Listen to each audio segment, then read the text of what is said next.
Chairman of the Meredith BOS Selectmen, and I welcome you to a Selectmen's Workshop this Monday, January 28, 2008 at 4 p.m. What we generally do at workshops is introduce each other, or I introduce the board and the town manager, Miller Lovett, Bob Flanders, Peter Brothers, Carol Brandfield. Colette has advised me that she's on her way back from a business meeting and may be late or may not be present at all, which is fine. She's also emailed me her comments relative to one of the agenda items being the leasing of waterfront property from the state. So I'll read that into record if she does not show up. Karen Landry is a recording clerk, the best job in the town, listening to us more than once. The format of the workshop is kind of informal. The selectmen generally discuss a topic. With this particular agenda, we have in fact invited folks to make comments about certain issues, so we will offer that more frequently than we generally do. So with that, our first order of business is W08-07. That's the naming proposal of Leighton Mountain.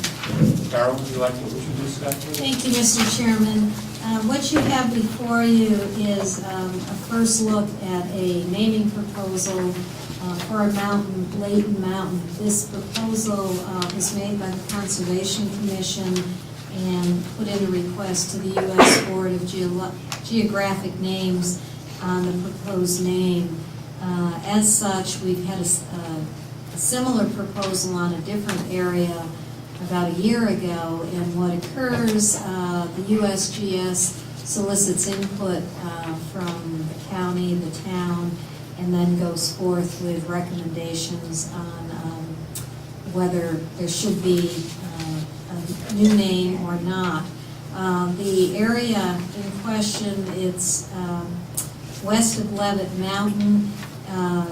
The proposal is to name this area Leighton Mountain, and the county has reviewed it and basically sent back their response to USGS that they would concur with whatever position the town would take, because they felt the town was in a better position to determine if the name was appropriate or not. So with that, there's a form that's requested to be submitted back to USGS, and based on discussion here, you can either take action here or then have it as an agenda item and indicate either you approve the proposed name, reject it, or render a decision without a recommendation. And with that, I would ask Paulina Vicky from the Conservation Commission if she'd like to present any information, and she also has a map here provided to you which shows the area in question. Thanks, anyone. Paula, you know what? I think you should come up here because folks can't, they can see you, but they can't hear you. I can be And pretty you don't loud. have to say much because the supporting material is excellent. But you see that light? That means you're starring. Okay. Have a seat, be comfortable.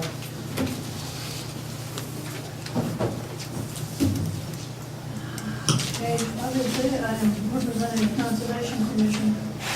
I've given you selecting copies of all of this. And back 2002, the George Leighton family of Salmon gave the town of Meredith. Yay. I'm stressing that. All because the town was for the survey and the title search. And other than that, the Leightons received no money. They received a plaque with Mrs. Leighton's name misspelled. And I've had a little guilt feeling about it ever since. However, that's what the Leightons wanted. We were walking on the Leighton property, which is, for those people in the audience who know Chemung and all, it abuts the Dockham Town Forest. And it abuts the tree easement in the rear, and on the side and it is, I don't want to put this, but right next to Levitt Mountain. We believe it's the next to the highest peak in Meredith. It's on Layton's property and Freeman's easement. And I've spoken with Mr. Freeman, and he thinks it's a delightful thing to do because it's just such a generous gift. Mrs. Freeman feels that at some point in time it would be nice to have an observatory. For anyone who doesn't know where Shimon is, and Layton probably has a lot of a map where it's marked up. The Dockham Town Forest, where we are presently have a forest management plan, and at some point will be logged, abuts this property, so that actually the town owns an easement, Layton property, Dockham Town Forest, right down to just going around the pond. Beautiful area out there. Other than that, I have been in touch with Jennifer Runyon at the U.S. Board of Geographic Names, and we've emailed for about a year. And I think we're down to the point now of comment from the selectmen. I think we contacted everyone else. Okay, yep. Is there anything else to You know, I just want to, for clarification, this is what you provided, and I don't know if Eric can get this, but this is the Layton property, and this is the Freeman easement. Is that X approximately that straddles the common line? Is that? That's what we're naming there. And Right. just for the record, and again, the material states it, and you did state it, since it's nearly part of Freeman's property. He's presented a few things to the board, and I know he's very conscientious with respect to conservation and so forth. So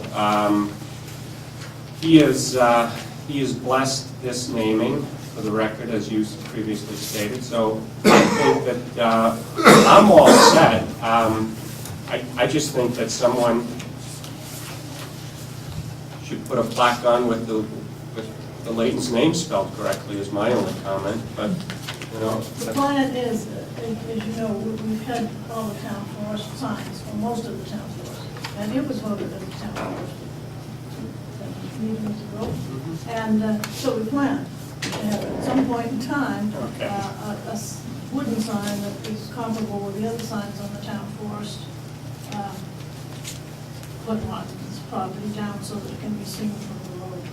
Okay, well, like I say, I do not believe we should do the business before, at a workshop, that we should mark this up and just have it as an agenda item. Holly, unless there's a time crunch on your end, but can it wait another week or two? We waited this long. Okay, well, that's my input. Miller? At first and second, maybe third glance, I favor this, but we got stung a year ago, went through a circus of discussion of the board of 2-3 hours, something like that. Because there were some things we didn't know. We didn't know who had the right last time.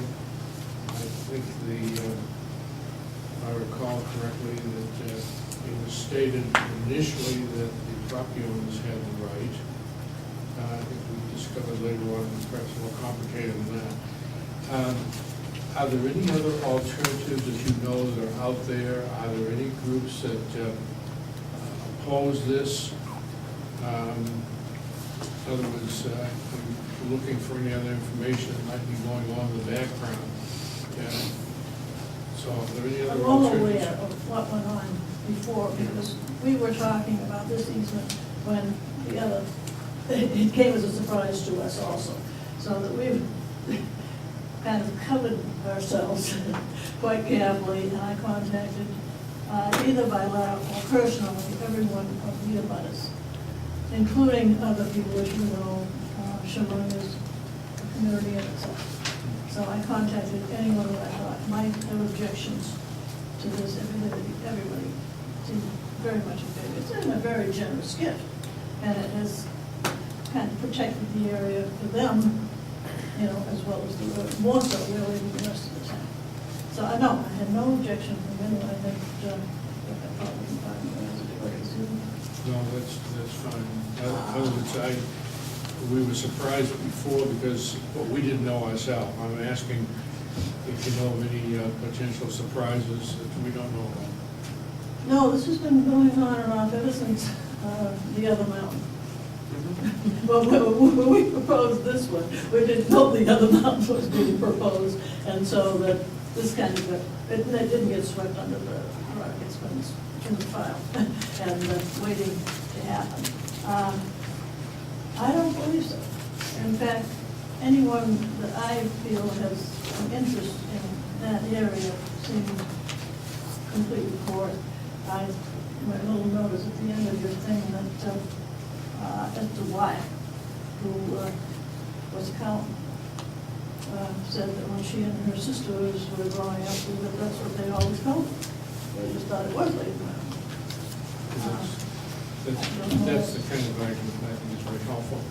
Mr. Chairman, we've been following this year the procedure by which we discuss things, give further publicity to the fact that we are discussing them before we make the decision. So this would, of necessity, go over to at least one to the next board meeting, which is what, a week? Yeah, whenever, that's what I asked, probably, that, Would be further notice to the Yep. public that we're that's coming up. the idea, so we don't do business without everyone knowing. And Miller, the circus you're referring to regarding Snow Dragon Mountain was because a bunch of folks in conservation were against Snow Dragon Mountain. That created the controversy, and it took on a life of its own. And if my memory is half correct, I think we took a vote, and 2 were in favor and 2 were against, and 1 abstained, if I remember correctly. But we issued to the federal outfit that we had no position on it, I think, as a result of that vote. But there was some vehement objection that was quite clear from the beginning, and then we had to backpedal and learn and move forward. But I think this has been in the works for a good year or so. Yeah. That's it, before the dragon birds legally met. We were planning this, it was coincidental that they came together. And, Okay, well, like I actually, said, even if you people approve this, there's no guarantee that the geologists, Jennifer Rendon, whoever Jennifer Rendon works for. U.S. Board of Geographic Thank you. Names. That's what I called it in the outfit. They will approve it because they will not name a mountain for a living person. The person who's named for it has to be dead for 6 years, and that's why, at the end of this, you will see, in fact, I put it twice in here, I think, that Ira, who would have been George's father, was born in 1901. So it would be Lake Mountain, but actually, although George dedicated it, it would be probably named Ira, his father. Who died, In 1936. He was born in and how long do the Geological Service, how long are you supposed to be dead before something can be named? 6 years. How many? 6. But this Quick is math also- says he's been gone the appropriate amount of time. Just trying to help out. This was also not only handed down to George by his father, but also a part of it was handed down from his aunt, which was handed down by Layton's who owned this for a good many years. I think we can find a Layton that we can name it for if it's. Anyone else have any questions or comments? Peter? I think we've covered most of the salient points. I do agree that we probably had the benefit, shall we say, of a prior proceeding. It was new to most of us at that time. And I think the other thing that's obvious in this particular instance, there doesn't seem to be any public sentiment in the negative whatsoever. So I look forward to moving on this at the next meeting and going with other items of equal or more importance. Okay. Thank you very much, and we'll I'll leave this confirm. with you. It simply shows where in the town it is, in case anybody didn't know. Okay. Thank you very much. Yep. Thank you for your time.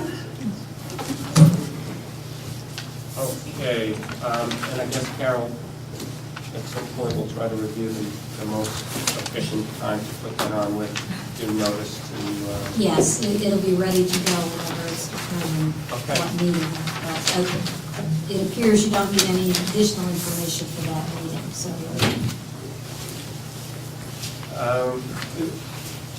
No, we don't. Actually, Ollie, for the record, could you get Mr. Freeman to put in, since it is straddling his property, either an email or something in writing, just for our file? Well, we don't need it now, but, Okay, sure. because that's the only By abutter that. the way, I had another letter from someone from here who said, fine, I think it's a great idea, but let's stop naming things out here. Okay, well, we'll make sure that, I'll get those letters too. yeah, just Mr. Freeman's is the. Okay. Yeah.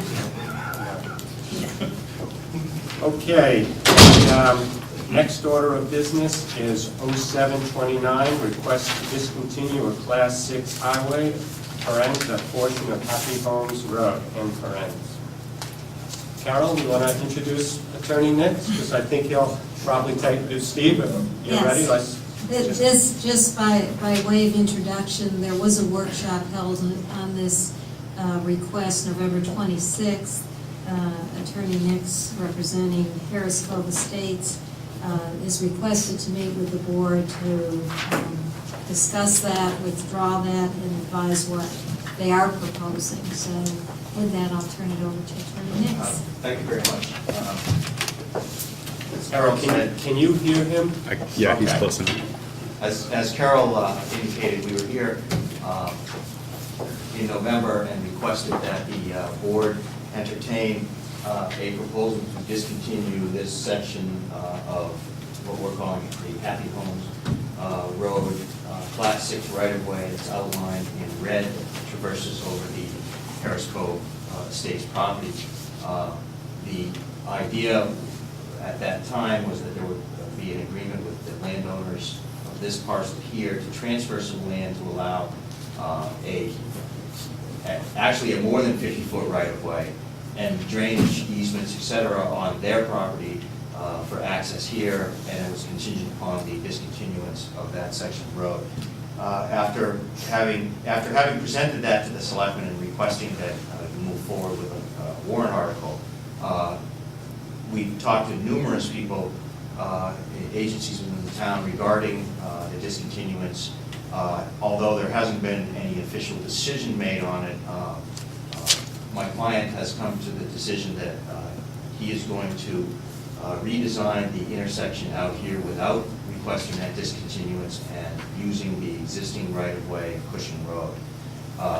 So we're here tonight simply to inform the board that we're withdrawing the request for a discontinuance. And just to give you a quick outline of the proposal, understanding that there is no decision really that we're asking the board to make tonight. But to let you know what we're looking at, and we will be taking this to the planning board and meeting with all of the appropriate agencies and starting that process, would be to reconstruct the entire intersection of Cushing Road and Meredith Neck Road, to take that almost 90-degree corner out of it, push the road out to lessen the degree of curve, lift the road up so it doesn't have that very steep area or very steep rise, which is in this area here. There is, as we've discussed in the past, that the town owns parcel of land on the other side and that parcel of land was obtained specifically for this purpose, was to straighten that out. The developer would pay for all of this upgrade. Bringing the new Cushing Road in through, there's a constriction in the right-of-way here, approximately 25 feet wide, but that's enough to get the pavement through. It's shooting through at a straight shot at that point, and the engineers are telling us that with retaining walls on each side that are not outrageous for the property, that they can put that road through there in a safe method. Again, we're not asking for the board to make any decision on that. We're here simply to inform you and to withdraw a request for discontinuance. If you have any questions, we'd be happy to take them.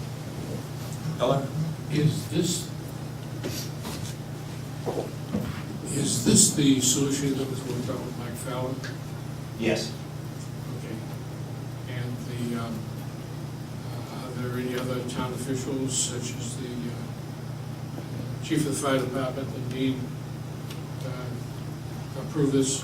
It's been cleared with anybody that would have any official impact on it? This, the official application has not been made at this point. It's not been submitted.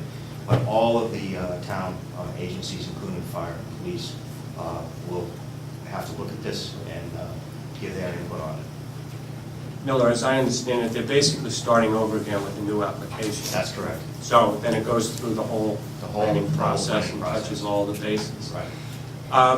Technically, you're just here out of courtesy because That's you don't need us to say, okay, withdraw, because Right. back to the workshop mode, we don't want to make any decisions. We Right. don't need to, but thank you very much for, We really just wanted to come in and close the loop so the record would reflect, because there is something that's hanging out there in the record, and we just want to reflect okay, and that still, as my memory serves me, it was advocated by some folks that the town should not release that old right-of-way for whatever reason that may happen in the distant future that we can't see, quite frankly, today. So in some respects, it works for us, it works for you, and hopefully it works for the abutters. hopefully it's going to work for everybody. Okay. That's right. Well, any comments from anyone? Okay. Thank you, Steve. Thank you. The next order of business is W0808, and that is the Leasing Commission HP 710. And Carol, would you like to introduce this topic? Yes, thank you, Mr. Chairman.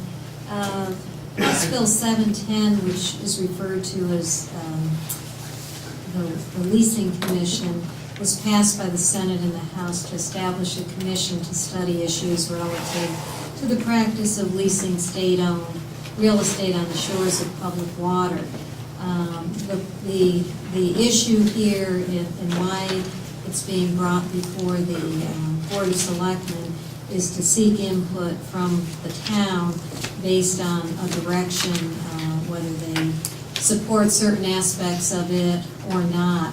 The package I put together, there's several items in here.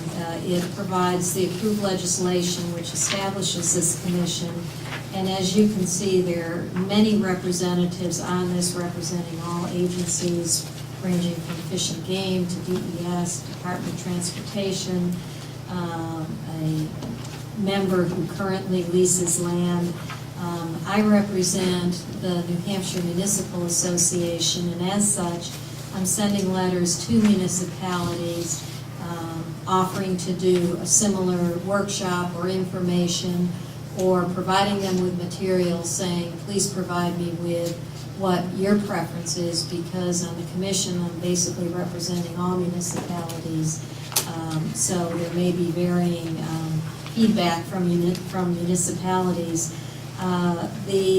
There is an interim report that is provided, which basically just says these are the things we're looking at. And last year in Meredith, the town took a position not to support recommending a new lease on Lake Waukee, and that was as a result of it being our town water supply, and subsequently that was granted for a year basis. Currently, they're not renewing leases for any length of time because they want to see the work of this commission as to what they found and what recommendations are being made. There are varying impacts on different municipalities based on Meredith. Some of the things the commission, we actually have Ken Anderson, who's also on the commissions here today, and he represents an individual who currently leases dock space, and he's representing those interests. Some of the items we're looking, and I provided you with an update of some information the Commission has received, ranging from looking at how the procedure is for leasing docks, and it does vary from agency to agency. The costs, the fees vary. Some of the items are looked at. Many people are currently leasing, and there's some thought of perhaps grandfathering those that lease and reviewing new leases or limiting them. The fee structure has also been brought into question. Is it sufficient? Is it not? As far as the Meredith itself, the attachment D I've included is from our assessor, Jim Comerford, because currently docks do add value, and we do receive taxes on that. So should it be totally eliminated currently based on the 2000 tax rate, the loss to Meredith would be a little over $26,000 in taxes for those spaces. So that's currently how it would impact. Attachment, the large attachment is something the Commission just received and had a presentation which showed the various, attachment C shows the various agencies, RED, DES, DOT, it shows shoreline potential space, it shows the variances based on what each entity, how they evaluate and how they charge a fee, and possible potential leases. The primary ones we have in Meredith, which are significant, are at 18 Mile Point, and we also have them at Grouse Point, and just a few other nominal ones in the town of Meredith. So that's a quick overview based on the information. And I know this is a workshop. Ultimately, I'd like to get feedback from the town as to if there's certain aspects you support or recommend coming from Meredith, and I'll factor that in with the other municipalities because they may have varying opinions. But you may want to, at this workshop, I know you typically don't hear from the public, but in this case, I know there are individuals here that have some information that I think may be helpful to you to hear. Attorney Nix, I know, has a short presentation he could make regarding the history of how we got to be where we are. And from the Commission end, we're still in the learning status mode of gathering this information, so the Commission itself hasn't made any determination. We're just receiving information, evaluating it, and there are different opinions, but at this stage, no one has a final direction. So with that. Okay, let me start out that if there are any selectmen that would like to make any comments at this juncture, or wait till we hear some input from the guests before us. But in any event, I would like to read what Colette asked me to read for her benefit, her position, which is rather short. And then if anyone else would like to chat, I personally will reserve my comments till I hear from other folks. Like I say, this crosses a lot of turf, water quality, fairness, it's a potpourri of potential issues. So with that said, let me just go on record first. Colette sent me an email yesterday and said, "Dear Frank, I hope I'll be back in time, but should I not, would you please read this into the minutes? Thank you." And I'll provide you a copy, so it's easier just putting it in. I'd like to express my opposition to the issuing of new railroad shoreline leases. This opinion is based on the following information, which I would like entered into the record. Having read Carroll's staff report and the interim report by the Commission to study the issues relative to the practice of leasing state-owned real estate on the shores of public waters, I believe supporting issuance of new leases contradicts the Board's highest priority, water quality. Last week, I attended a full-day workshop on the Shoreline Protection Act. Of direct relevance was a brochure cooperatively produced by DES et al. Entitled, What's Our Water Worth? It talks about the economic impact if our rivers and lakes become polluted, unsightly, or overcrowded. It is further broken down into decrease in water clarity or purity, change in water levels or flows, change in views or scenery, and increased crowding. Each of these has estimation for loss of revenue. For example, just a reduction in perceived clarity and purity, i.e. algae, mercury, milfoil, and other invasives, would cost the Lakes region $25 million in lost sales, $8.8 million in lost income, and $396 in lost jobs.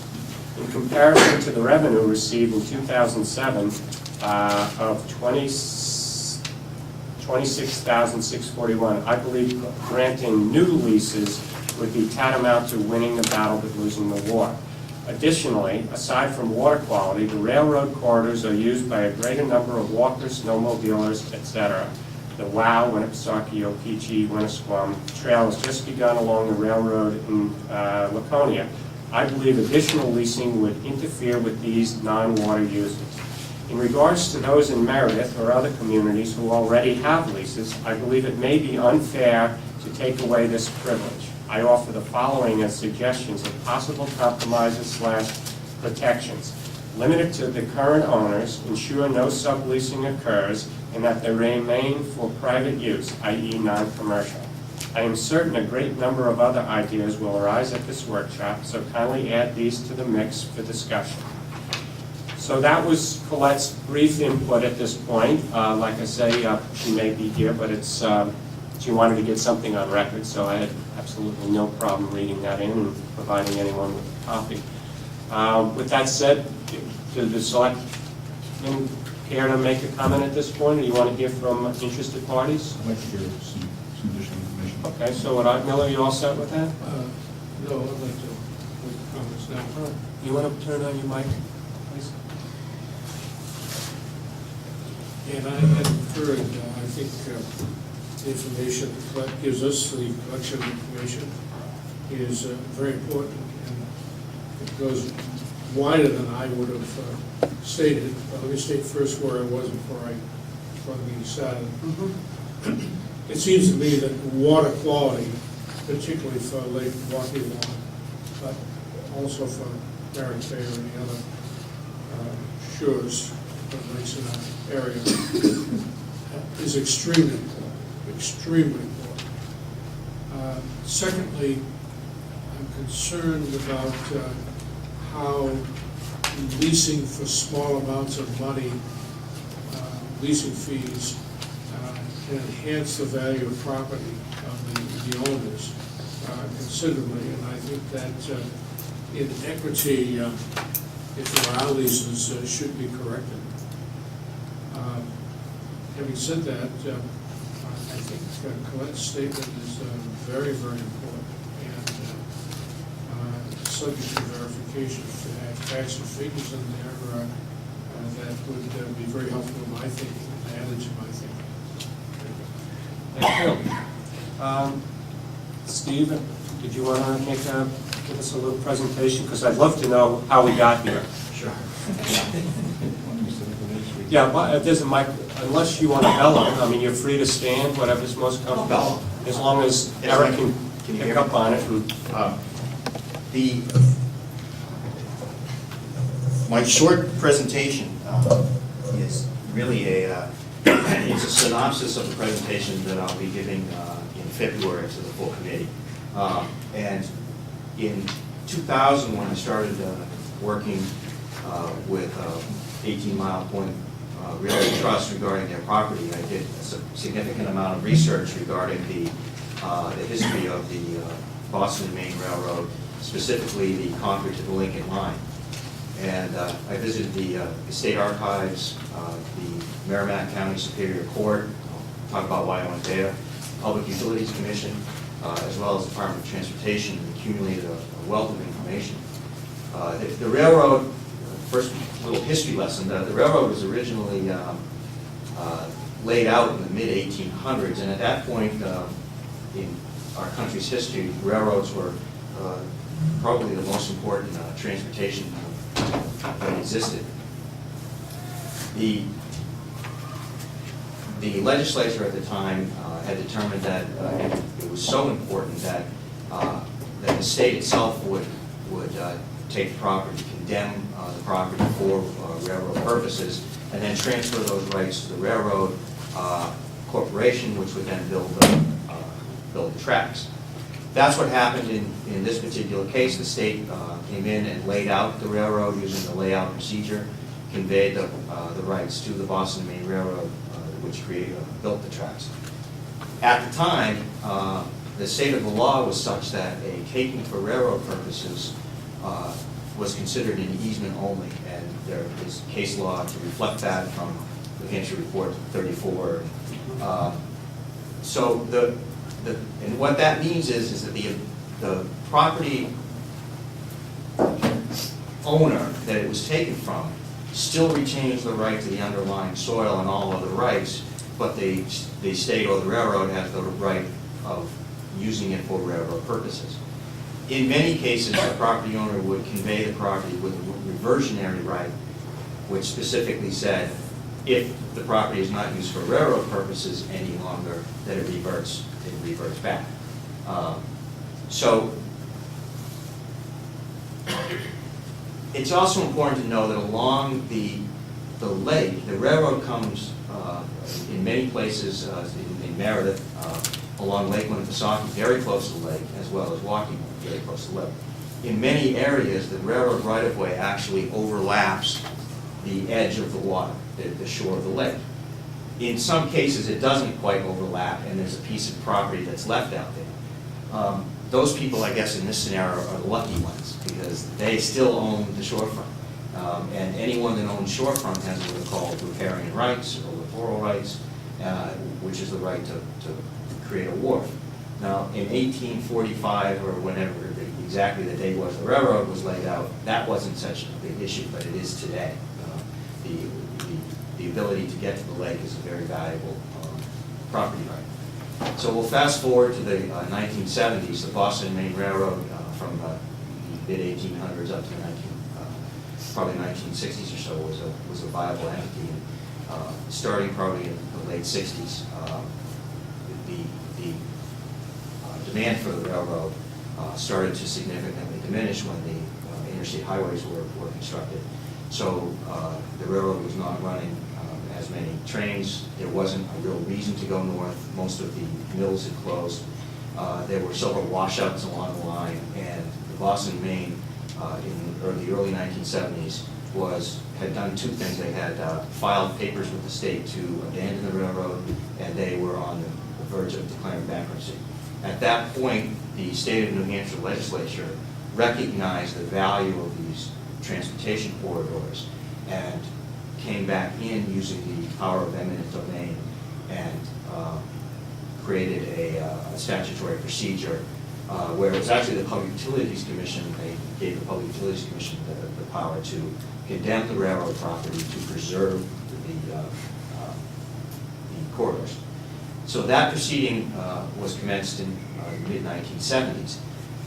What happened was, and I have the documentation here from the Superior Court in Merrimack County as well as the Public Utilities Commission.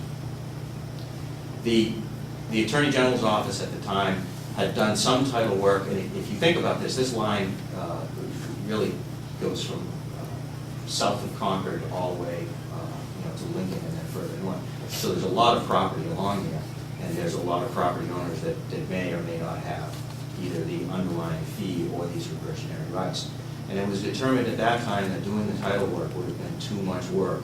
So there was the state petitioned the court to appoint what's called a guardian ad litem to represent, sort of in absentia, all of the property owners who would be affected by this taking. There were advertisements in the paper. It was heavily advertised. There's no question about that. There were some discussions at the time whether this was a fair way to do it, but the court, the Merrimack County Court said, yes, we can do it in this particular way. And what happened was the eminent domain proceeding went forward under the guardian ad litem scenario, and the property was taken. The question has not, the question as to whether that would hold up has not gone to the New Hampshire Supreme Court, so the question is still out there as to whether that proceeding would stand up as far as notice, et cetera. And essentially, but for a few people, there were no damages paid to any of the underlying property owners. So now you've got all of these property owners who, and in many cases, had docks on the lake. And this is where, as we fast forward again, the state of New Hampshire came in, took the line over, and then started upgrading the line. It was repaired many of the washouts, put some new track in, and then leased it to the Winnipesaukee Railroad to use it for a Scenic. thank you, the scenic railroad. And I was thinking tourist, but Scenic. the scenic railroad. And so when the railroad started to be used again, even though it was only being used on a seasonal and not on a regular basis, it became apparent that there were in fact a lot of docks and people crossing the railroad to get to the lake. So in the early 1990s, the Department of Transportation recognized this problem and went to the legislature and had the statute passed that would allow the leasing of the shorefront properties. And it sort of took care of a couple of issues. There were a lot of people that already had docks out there. We had this lingering issue about whether there were riparian rights that had been taken through the eminent domain proceeding with a guardian ad litem and not actual notice. And then the huge increase in the value of being able to access the lake. So for many years, the lease procedure worked. In 2001, I believe, when the Mile Point project came about, the legislature looked at it again, and the leasing arrangement at that time was $5 per foot. And the legislature decided that that wasn't enough money, and it was raised to $25 per foot. So that is essentially where we are today. Many more property owners have come forward, or leases are coming up for renewal because they're on a 5-year renewal, but the statute specifically says that the leases, that the Department of Transportation would look at whether the use of the dock would interfere with railroad purposes at the time of renewal. There wasn't anything in there about number of boats on the lake or environmental impacts. It was just specifically whether it impacted the railroad. That's where we are from a history standpoint. From an economic standpoint, and I think Chris will talk a little bit about that too. Remember that these are ground leases. These are not the lease or the rental of a boat slip from the state of New Hampshire. It's not the rental of the dock from the state of New Hampshire. These are ground leases, which gives the owner the right to construct the dock. So when you have a ground lease situation, it's sort of like these strip malls. I'm thinking of the Old Navy down in Tilton that they just built. I didn't work on that project, but there's a high probability that's simply a ground lease. And what they're paying for is just the property, and then they built the house on, or the store on it. The value of the store is significantly greater than the ground that it's sitting on. And that's the same situation we're in. At $25 per foot, that's approximate, for 75 feet, that's somewhere in the $1,800 a year range.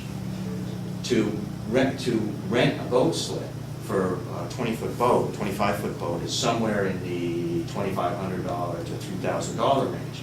So and if you just step back and look at those two numbers, to rent a slip in a marina that has parking, toilets, showers, facilities, you're looking at $2,500 to $3,000. To obtain a ground lease, just to rent the shorefront, you're talking about $18,000. Then the property owner has to go and get the permit, they have to build the dock, they have to pay the insurance, they have to carry $1 million insurance policy across the track. They have to pay the taxes on the dock, it's taxes, they're taxes for the property, as well as on the conveyance of the property. At Mile Point, it's a little, it was set up a little bit differently, but say the properties along Needle Eye Shore, where there's many houses down there that have docks, the underlying value of those docks is included in the sale of the house. And so there's a real estate transfer tax that's also paid. So the $25 per foot starts to seem pretty reasonable when you look at it from that point of view, that this is simply a ground lease. If the state of New Hampshire were to actually build docks, pick up the tab for everything else, certainly getting more money for it would be worthwhile, but that's not what they're doing. They're putting that responsibility on the shorefront. As the issue, just sitting here today and reading some of the documents, Meredith has a unique issue here in that there's shorefront property along Lake Winnipesaukee and there's property along Lake Waukee-Wong. And Waukee-Wong is the water supply. And I think it's important for the selectmen to maybe separate those two bodies of water out, because the water supply is important, and I would just like to bring that up, that the two water bodies are not equal from the town's point of view. Thank you. Thank you, Steve. That was pretty informative. So what you're saying is they took our land, we want some land back, which is a pretty, you know, it's an equitable argument. Christopher, would you care to chime in? Educate. Right. Can I sit down? Yes, please do. That'd be great. Make me feel comfortable.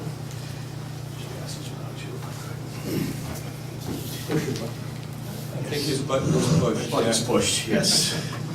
Mr. Chairman, I thank you, and for the record, I'd just like to express that I am here today for the sole reason to speak on behalf and represent the developer of 18 Mile Point as a real estate professional, and give my words of wisdom as I know them today.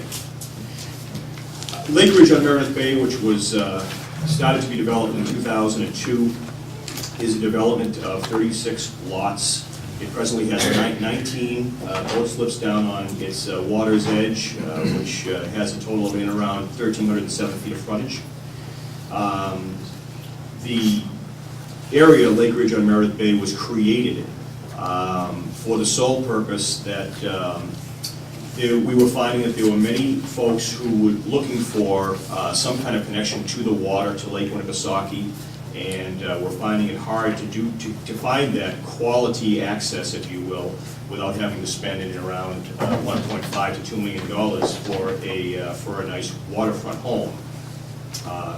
And in 2004, after about 2 years of working with the developer and looking at what we had the potential for, working with the town and the state, there were 16 lots that went for sale. They originally went for sale on a non-binding basis. And we found out in March of 2004, after about 28 hours of having these on the market, that all 16 of these lots were under agreement, and many of these lots were actually had multiple offers on them, showing the fact that, you know, there was a need for this kind of situation. The lots ranged at that time from about $125,000 to $250,000. There were 9 boat slips that were available at the time. The 9th one was going to be the community slip, if you will, so 8 were available for transfer to homeowners within Lake Ridge on Meredith Bay. 4 of those slips actually traded for $60,000, and the other 4 traded for $75,000. And again, the 9th slip was kept as a community slip, a day dock, if you will.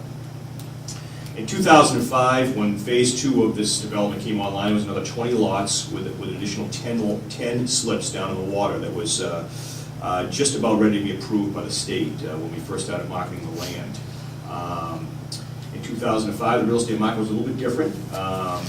The buyers were telling us that they were willing to pay in and around between $218,000 and $300,000 for lots They also expressed to us that they'd be willing to pay upwards to $100,000 for the rights to lease this slip, or a slip. And actually, in 2007, there were three slips that traded.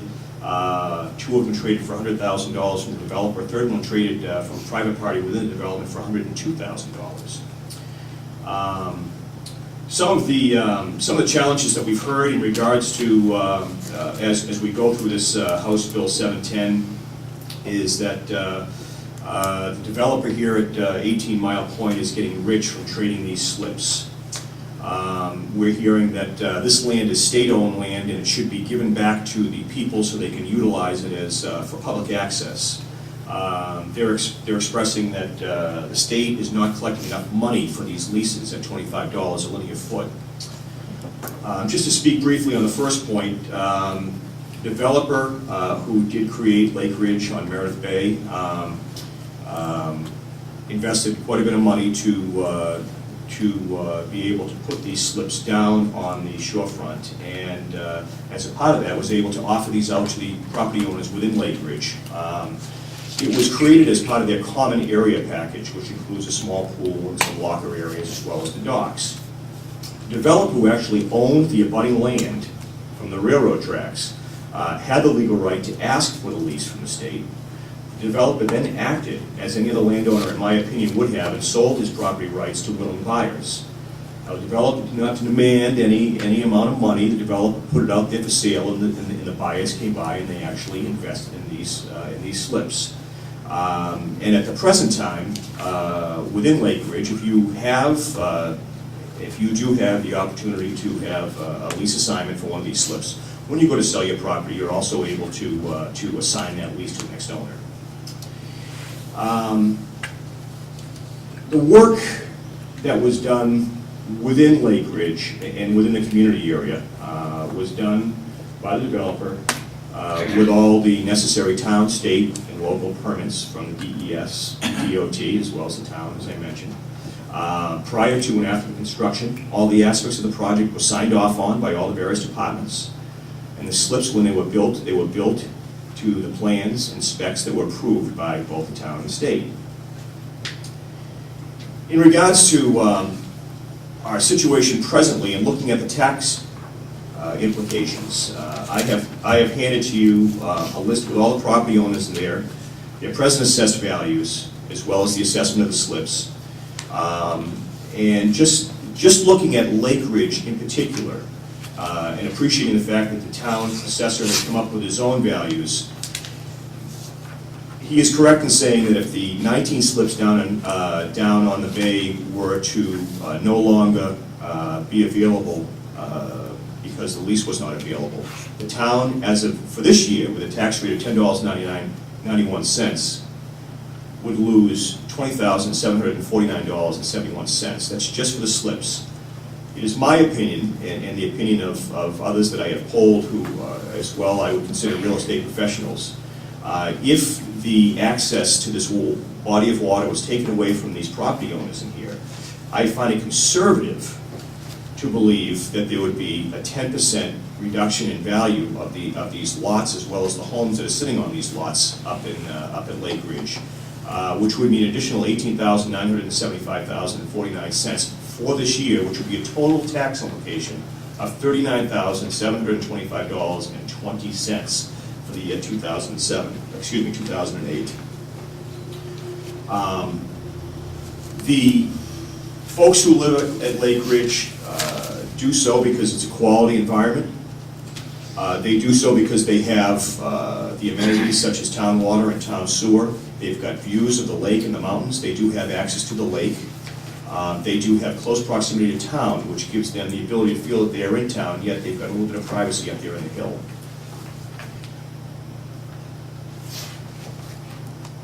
The land that gives access to these 19 slips is doing just that, giving access to 19 boat slips. These slips do not have, as they may in a marina, protection from the wave, whether it be from wind or wake activity from Meredith Bay. The 19 slips do not have the amenities such as a clubhouse with showers or bathroom facilities, they don't have cable connections, they don't have private electric, they don't have private water, they don't have pump-out stations. Essentially, it's a parking spot for their boat that people have invested good money in, and as well are paying good money to the town and to the state. Right now, each one of these slip owners are paying $1,800 plus or minus dollars, actually $1,800 plus dollars per year to the state to lease this dock. They're paying an additional $1,092.09 for this year to the town of Meredith for the taxes on the slip. And they're also paying an additional $400 a year to the association for dues and upkeep. A total of $3,300 a year. Whereas you could go to a local marina and buy a condominium slip for similar money, anywhere between $75,000 and $100,000. Your dues will be $850 a year, in one case anyways, and your taxes will be comparable, in and around $1,000 a year. But at that marina, you will have all those facilities. You'll have your clubhouse and such. I guess my request is that the town of Meredith looks at the present leases that we have on the lake right now and see them as not only a value from a financial standpoint to the town, but an added value for property owners that want to come and live here and utilize the beauty of Meredith and the lake. Thank you. Thank you, Chris. Any comments relative to the financial aspects of that? I think the presentations are very impressive. I appreciate the historical background, which began to challenge some of my thinking. And Chris's analysis is very impressive. The other thing I look for, Chris, is on any analysis, any testing of a theory, I would look now for some other similar analysis that would support this. In other words, one analysis, any kind of research, one analysis is not adequate in its own right if you would look for redundancy but this is very impressive. Certainly has given me something very significant to think about because it cuts right across the position I stated earlier. And it's important that people like me and other members of the board or anybody evaluating this have all the theories possible. And this is certainly this cuts right across my thinking. I'd look for further verification of the building.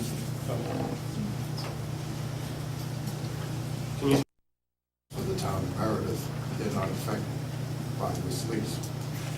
We also have two separate leases with the railroad. These leases accommodate a mooring field that has 20 boats in it. The leases affect 14 of the boats. And both of our leases expired in 2006. 2007, we had problems getting them renewed because of the moratorium and the council and the state not wanting to renew the lease.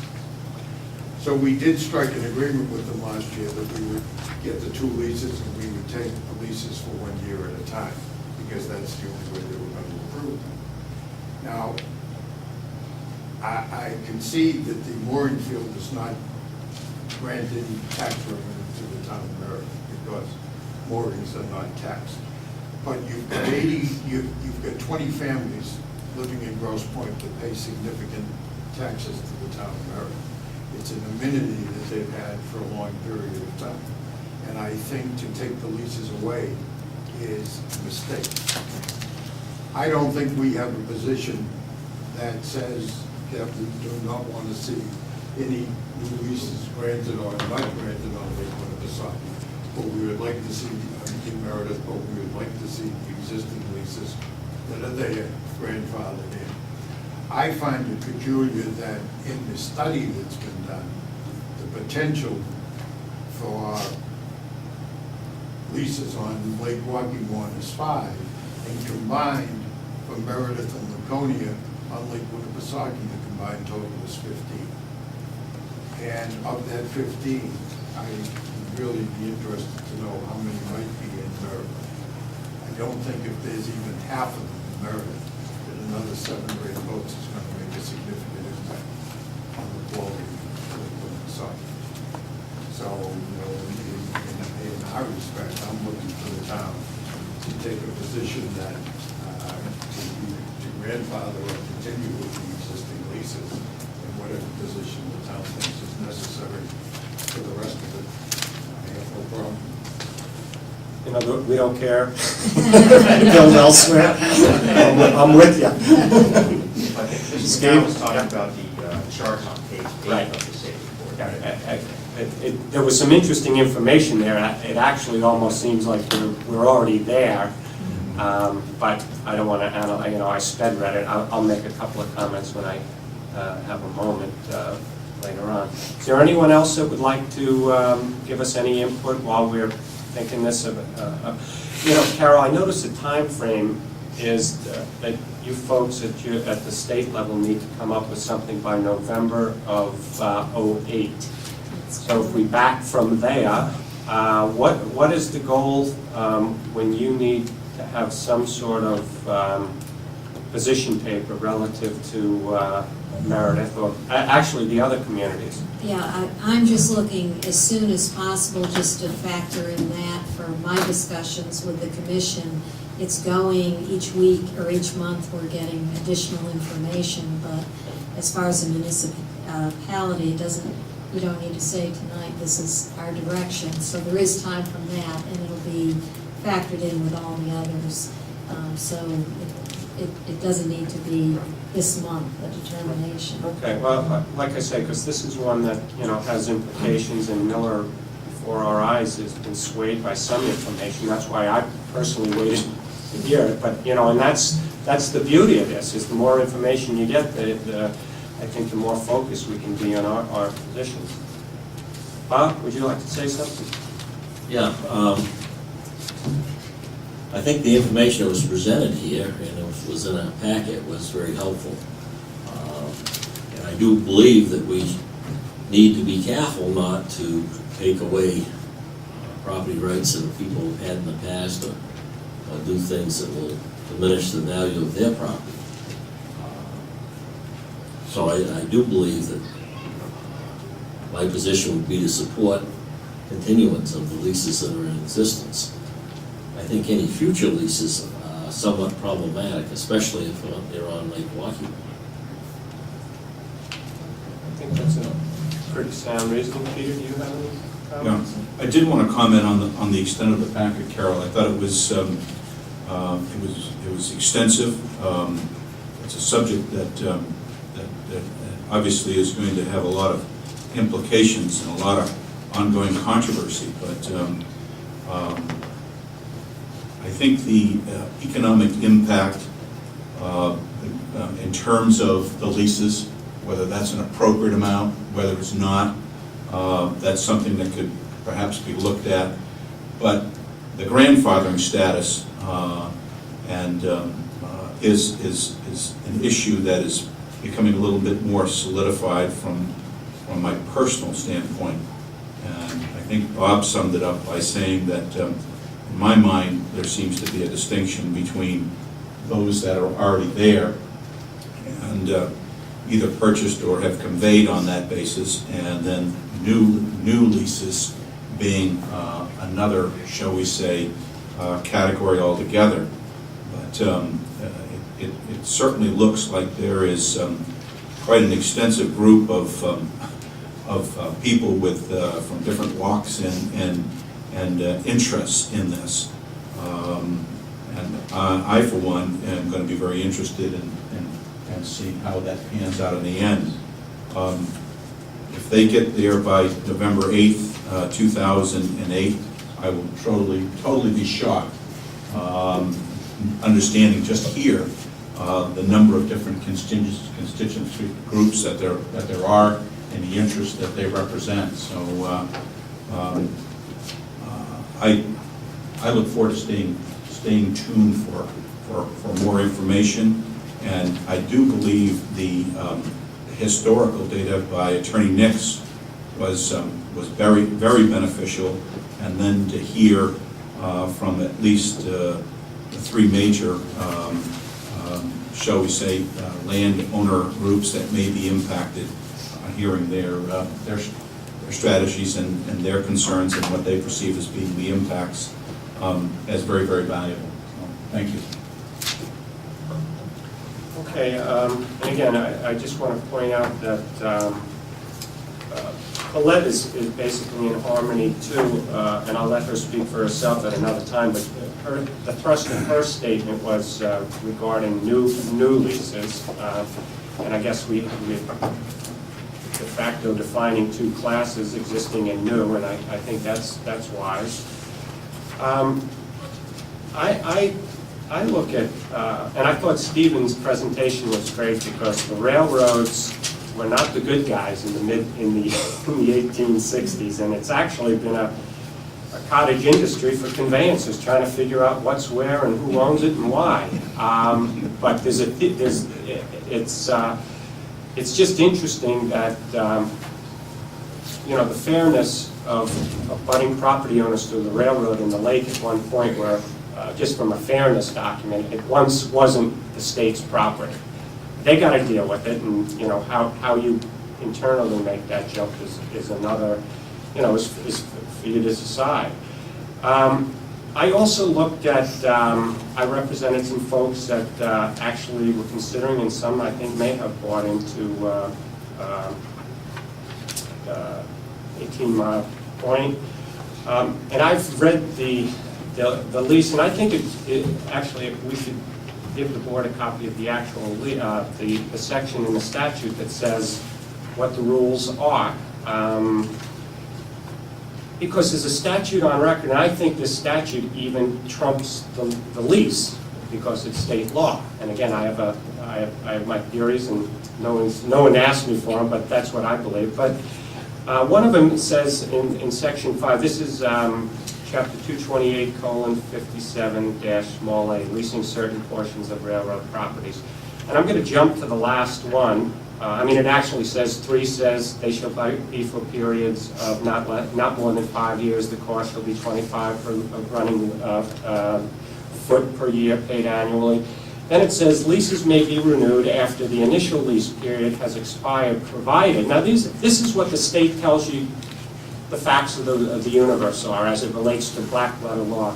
Provided that the use of the leased property has and will remain non-commercial and private, payments have been made, and the activity of the railroad remains at approximately the same level or lower. The cost for the lease shall be reviewed. Such lease renewal shall not be for more than 5 years. So if you see what the state said back in '94, basically, if you make your payments and you keep it private, and the railroad activity is relatively the same, you get the lease. And that's what the law is. And it's pretty simple. If you take it from that simplistic view. And then I also happen to have the lease for this particular project. And again, it's what I call an adhesion lease. It's the state get down to the developer stating what they can and can't do. But again, it's a lease and it's on record. But in looking at this particular title, and it's been mentioned here, but what I found in the chain of title is 2 permits from the New Hampshire Department of Environmental Services, wetlands and non-specific permits. And I think either Steve or Chris or both reiterated the fact, now this is gold when you have a house, it's the old DES permit to build a dock. This was to build 10. So if you're doing a chain of title and there's no railroad involved, this is gold. So they have jumped through every hoop that the state of New Hampshire, vis-a-vis the Department of Environmental Services, who is the guardian of the safety and welfare of our lakes and waterfront and wetlands, says, okay, if you do these 13 things, and then you do another 8 things, we believe that this is legal and you can move forward. So they've jumped through these hoops. So again, I'm just breaking it down to bare bones. I think that those who have played the game fair. They've invested their money, they bowed and curtsied where necessary, and they've touched all the bases. So they knew, though, going in, the statute is a 5-year lease, and you get back to the activity. So there's some risk if we had the Boston to Montreal Express come up. There may be some real substantive reasons why it wouldn't. But that's sort of the universe I'm coming from, and I think that that fairness and fair play dictates that if you've done everything right, if you've met the letter of the law, and you've jumped through all the necessary hoops, and nothing's changing except public sentiment relative to, I believe, new leases, then I think a change should be made, but I think it should not be retroactive, other than if conditions arise per the statute that everyone knew about. Railroad activity and maybe safety is the one criteria. But that's sort of my sentiment, and I take it from a view of fairness and fair play, and everyone's done what they were supposed to do, and they have certain rights that shouldn't, in all due respect, be almost arbitrarily tampered with. But like I say, there's economic impacts here. We are in the throes of budget season, and we're looking for tax revenue, and there's from one analysis it's either 30,000 or 40,000, but every nickel counts. So and I believe this is the beginning, because I would actually like to hear some counter arguments, because we pretty much and Colette isn't here, and she generally has some pretty good views that are sometimes not in harmony with me, so I learn when people disagree. So I would like to, seriously have someone come forward and maybe give us a primer on why the way we see this particular universe is not good. But Carol? Mr. Chairman, I would say this was a good workshop portion.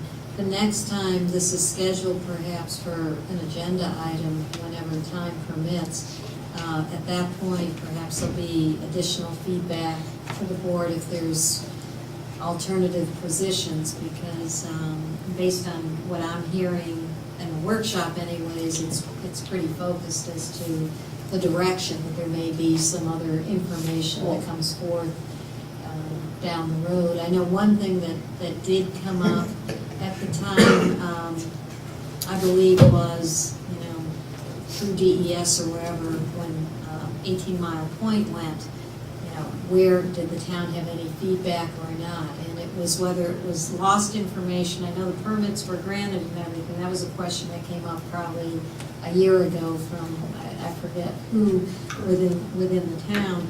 But I think at this stage, based on what we're seeing or hearing, I think I've got a pretty good direction, and I think when it ultimately goes back at a meeting, we may have some. Well, I think a meeting may be premature. That's why I asked you the timeline, because I think Colette should have a clear opportunity to chat about it in a workshop forum. Miller has asked for another scenario from a different economic expert, which I think we should just possibly have Jim Comerford look at Chris's and sort of input, just making sure we're all on the same page, because this is, and then I think, like you say, I don't know where it got lost in the shuffle, that one approval, but we heretofore had not been asked as a board, as I remember. And who hasn't chimed in, who generally has some wisdom to pass along, is our Conservation Commission. Actually, I would like to hear the 2 cents from our community director. you know, there's some global things that, you know, I always worry about the unintended consequences, you know, and similar to Miller, what piece of this puzzle are we missing right now that we think we have a handle on that we don't know about? So I think this is worthy of another workshop. And again, I don't know, I'm trying to squeeze in a lot, but that's my sentiment. Peter? Yeah. Well, I appreciate your comments too, in making reference to the original lease agreement, the RSA. It would be interesting to be able to read that, you know, in its entirety. But my other question is whether or not there have been any amendments to that original. We just make sure that we have everything that's in place. Well, I guess for a case study, if it's okay with you, I'll just leave this to Carol and have, this is the statute. There were two leases at 18 Mile Point, and with the second phase, they basically merged into one lease. And then there are two permits, which shows you sort of the nitty-gritty of what this doesn't materialize without about 18 months to 2 years of hard work.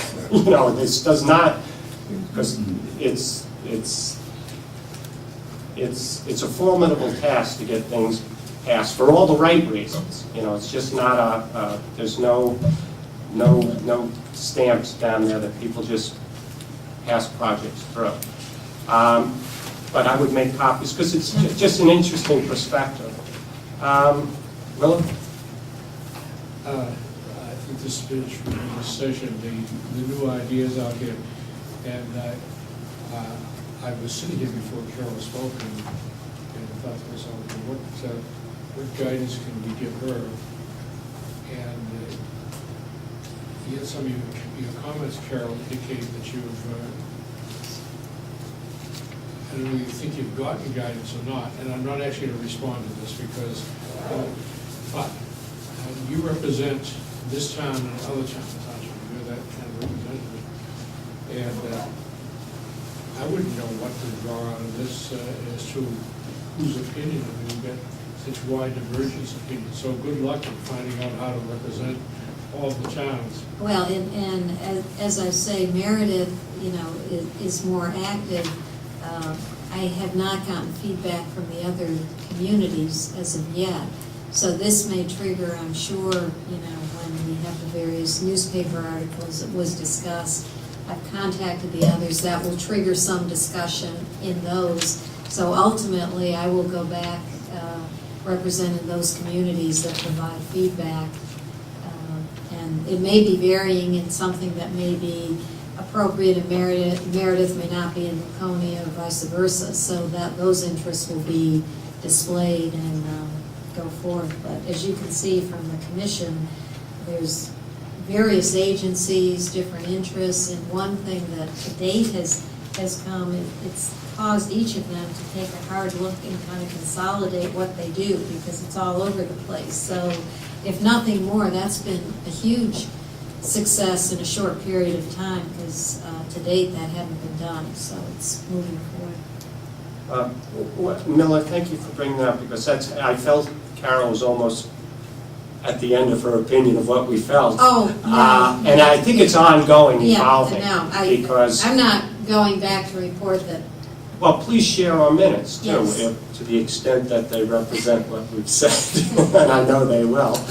But this is ongoing, and you're free to, you know, report, you know, the tenor of our conversation, but, and that got me to the point that, what are you looking for at the end of the tunnel? A vote? A yellow light, a green light, what we're thinking, because I think, you know, in some respects, I think Meredith does a pretty decent job leading the way. At least we take it serious and we go through our staff, and that's why I think some of those individuals it'd be good to get their input. But are you looking for a formal vote? A letter from the selectmen to you, to the board, or I'm just trying to figure out conceptually what, I would say either of those ultimately, after you have another workshop, more staff information. If the board then feels they definitely want to take a position one way or the other, or it could simply be a vote, a letter saying this is from the point of the town of Meredith. These are concerns and issues we feel should be addressed, A, B, C, and D, which may vary from some others. And what I'll do is present that and report that from an overall municipality, but I'm sure there'll be varying opinions from some of them when they have meetings, and some may have no meetings and have no opinion. So applaud Meredith for taking it seriously and going forward. all right, well, just a quick comment on the information, which I thought was intriguing, really. And I just want to, for the record, state a couple of things here. One is the DOT. Now, this is for, the question is how much state-owned waterfront right-of-ways or parcels have been leased or sold as of 2006. DOT is the large one. Is the DOT, and the DOT would, I believe, be the railroad corridor. That is. Currently retain 20 leases across railroads, 17 of which are for docks and 3 for mooring fields. And now this is all the lakes in New Hampshire. So I thought that, I keep thinking Winnipesaukee. I don't think that's all the lakes, Frank. Excuse me? I think that's just Meredith. No, This that's is in the all. general Three question. mooring fields? In the This entire is state? from Yes. what DOT is reported, so. And another one which is similar to that, the DOT, currently there are 17 docks on leased property. And this is where the rubber's going to hit the road. A field review during August of '07 estimated 48 structures may be on state, approximately 30 one of which are not licensed.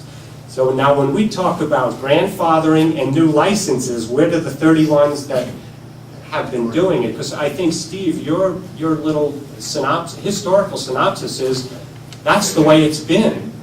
And so it's going to be interesting. It has opened up things that they weren't aware of in the review. I'm sure. Peter? Yeah, Frank, you just touched upon one of the points I wanted to make is, we can try to look at this, shall we say, in a less global manner by saying, well, what's the impact on Meredith in terms of Winnipesaukee and Waukee. But if you read through all the data, and you're dealing with DRED, the WRC, DOT, Fish and Game, and I got to tell you, every last one, and respect to the whole state, we may have relatively insignificant impact compared to the whole state. And when these guys start vying with each other and trying to get their interest, shall we say, more supported than the others, this is an elephant that's not small. This one's huge.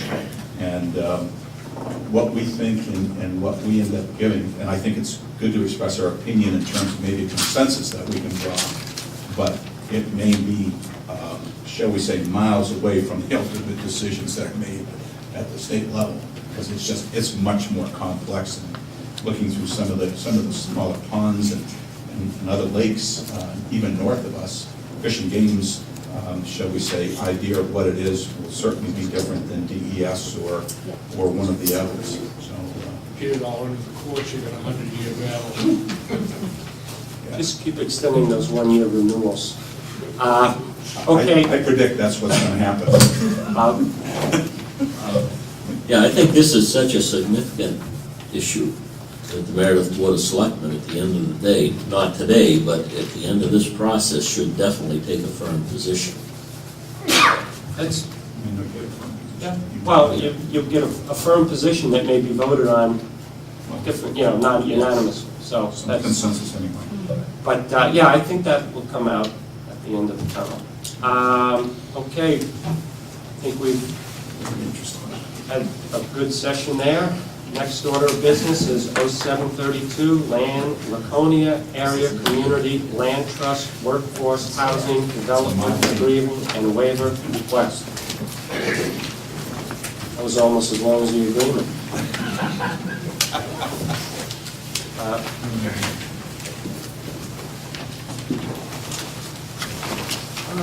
Can we take 2 minutes, is that okay? Sure. Put it in a minute. just took a short break. We are back. And now we will be working on W07-32 with the Laconia Area Land Trust. Carol, would you introduce this topic, please? Yes, thank you, Mr. Chairman. This item, as you recall, we had at a workshop a lengthy discussion regarding the Laconia Area Community Land Trust project for workforce housing over at Boynton Road. And it was left at that workshop for us to move forth with finalizing the development agreement, which you have before you, and also the staff report on the waiver request.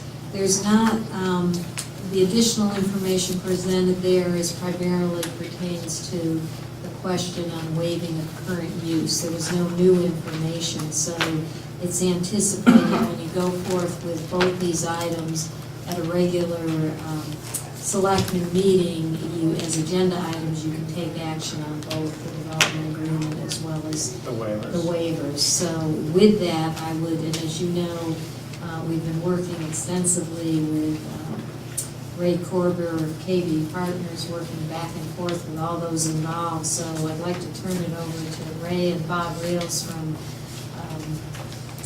to explain or answer questions pertaining to the actual agreement that is moved forward. And then following that, if you have any additional questions on any of the waivers, we can discuss that.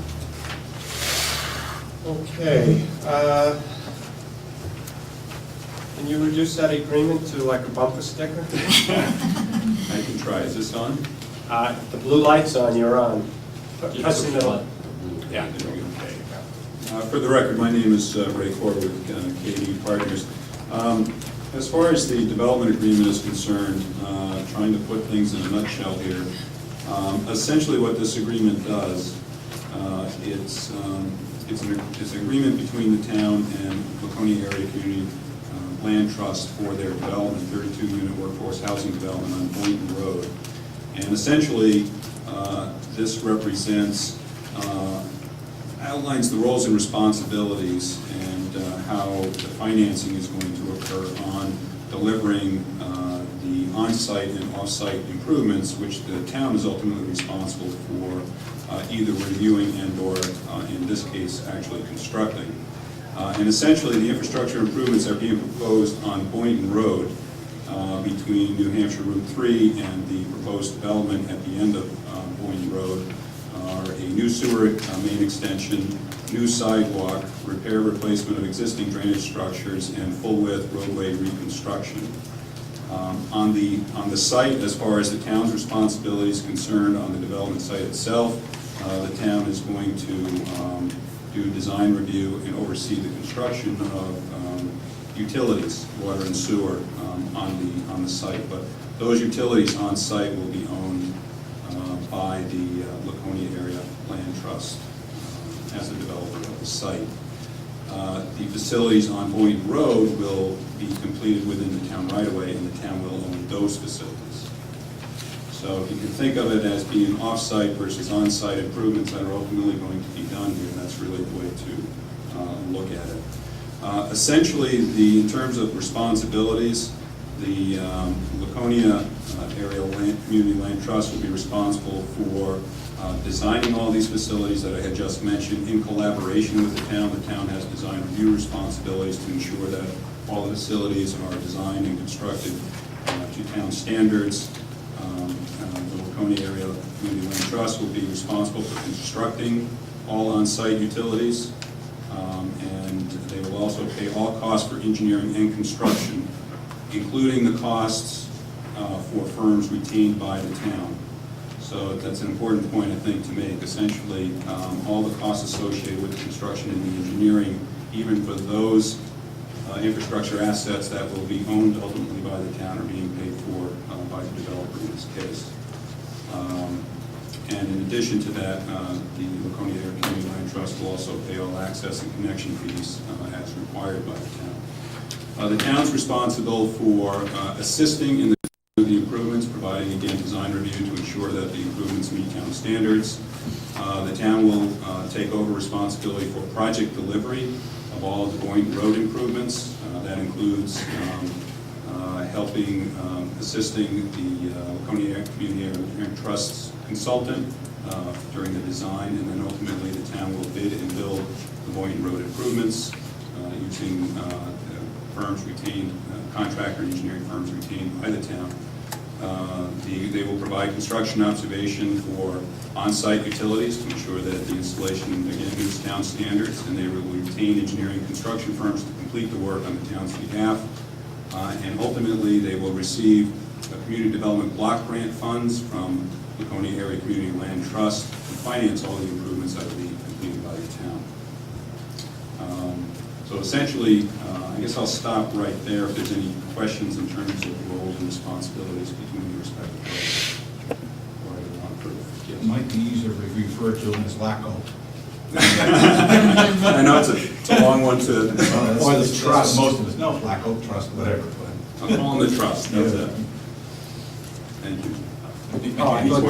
Yeah, as you went through your real quick synopsis, I'm just looking. Where was the, if you could point out that this agreement refers to paying all access fees that the town requires, is sort of what your words were? Yes, if you look.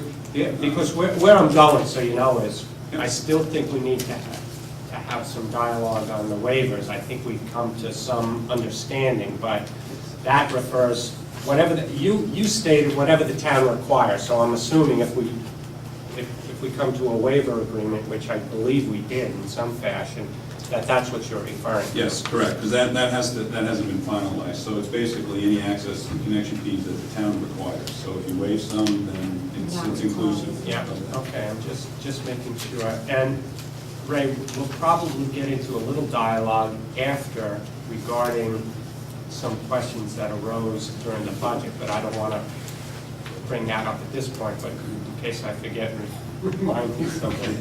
Frank, I think that's covered under, was it number 15?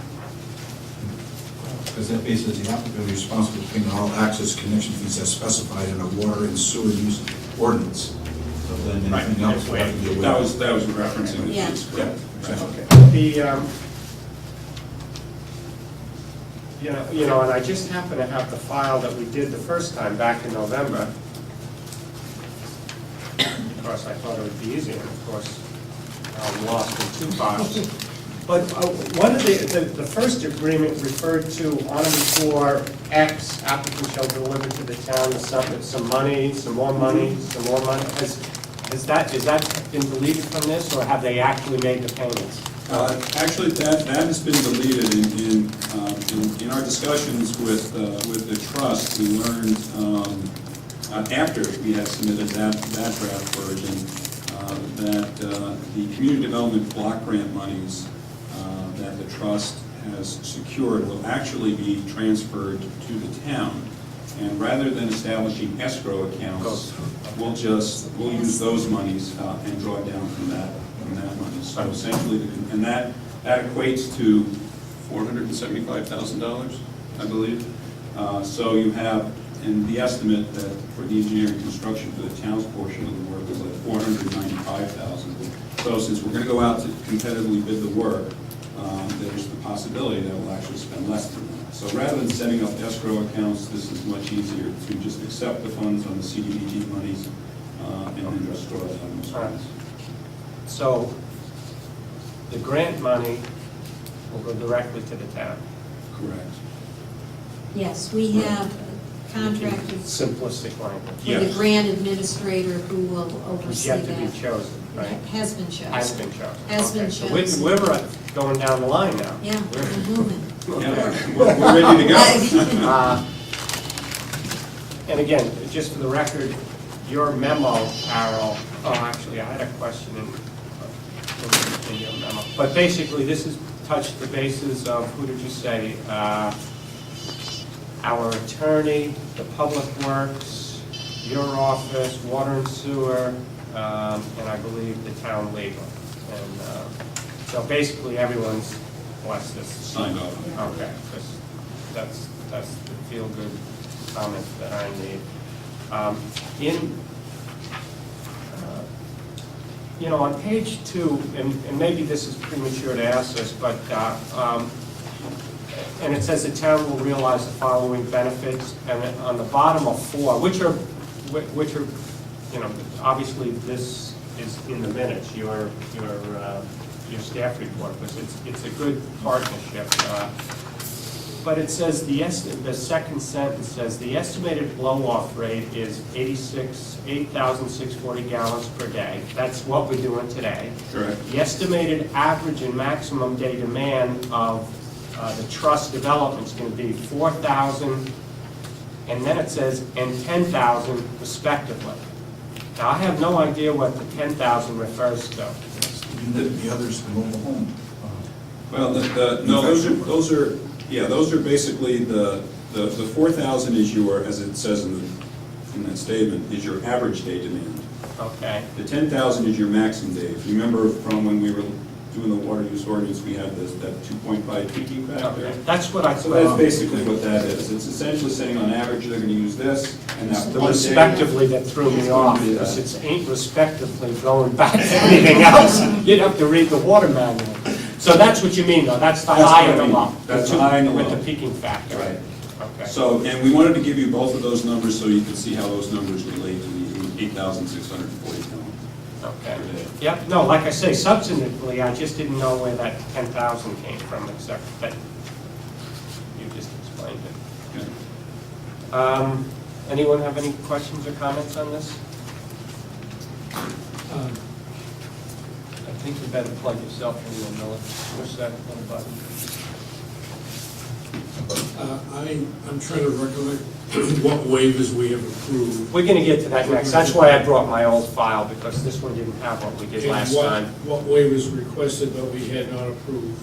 Maybe we hadn't turned them down, but we'll Right. review all. Well, I think we'll give a cursory review now, because it wasn't included in the material. It wasn't included because there was nothing new to add, and you had discussed it at the last one. The only thing that was left was the current use question, unless there was. But- Bill and I have, at least I have, very short memories lately.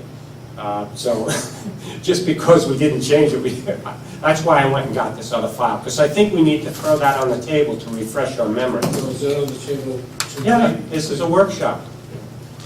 Yeah, I mean, I'm going to introduce it, that's why I wanted to make sure, because I have Bob's letter. Well, we'll get into it after we bless the agreement. Well, if we bless the agreement, is there anything that would prevent us from changing any other waivers? No, that's why I went into the fact that it says whatever's required by the town, they will pay. So that would be the waiver part of it, because that's where I was making sure we didn't bind our hands for a future discussion. So, does anyone have, Peter? I read through the developer agreement, and there's a lot of material that's in there. There seems to be some good, strong definition, and my guess is when some Board of Selectmen reads this from 100 years from now, we'll be on pretty good ground with the amount of detail that's in there. So I think that's a good thing. Don't count on it. Yeah. You got it. I agree. Yep. What's included with a lot of this is terminology. It's in writing until it's amended. Bob, are you all set? Okay. Basically, I think it's fine, like I say, I'm relying on department heads, yourself, and Carol. So, the agreement's fine. I think we should bring up the waivers though, because like I said, that was November 26th. And if anyone thinks I can remember what we said is wrong, I should have actually went to the next one and got the minutes. But just for the record, because I don't know when, are we planning to go directly to a meeting now to authorize you to sign on and Correct. start the bulldozer, Yeah. or whatever they do? Okay. Then, okay, and the primary ones that weren't recommended in there were the sewer. Right, but you know, you're attacking this, in my humble opinion, from a, I think we need to look at the whole picture again to review where we were and what we said and then where we're going, because just to say what was an issue, as I understand it, and this is Mr. Rial's letter to us dated November 14. The Water and Sewer Department manager recommended waivers in the amount of, for water and sewer, for $42,850. And what was it made up of? Is that the total? Yeah, because it's sewer access fees, connection fees for the sewer, connection fees for the sewer. And that was recommended. Then additional waiver requests, requested waiver of sewer access and connection in direct support of affordable. The fee waiver requested as partial offset to the $307,500 contribution was $39,700. Well, I'm the only one that's going to understand this because I have it in front of me. And this is the, this is the problem I have trying to discuss something, because the next meeting we're going to is to grant the waivers, right?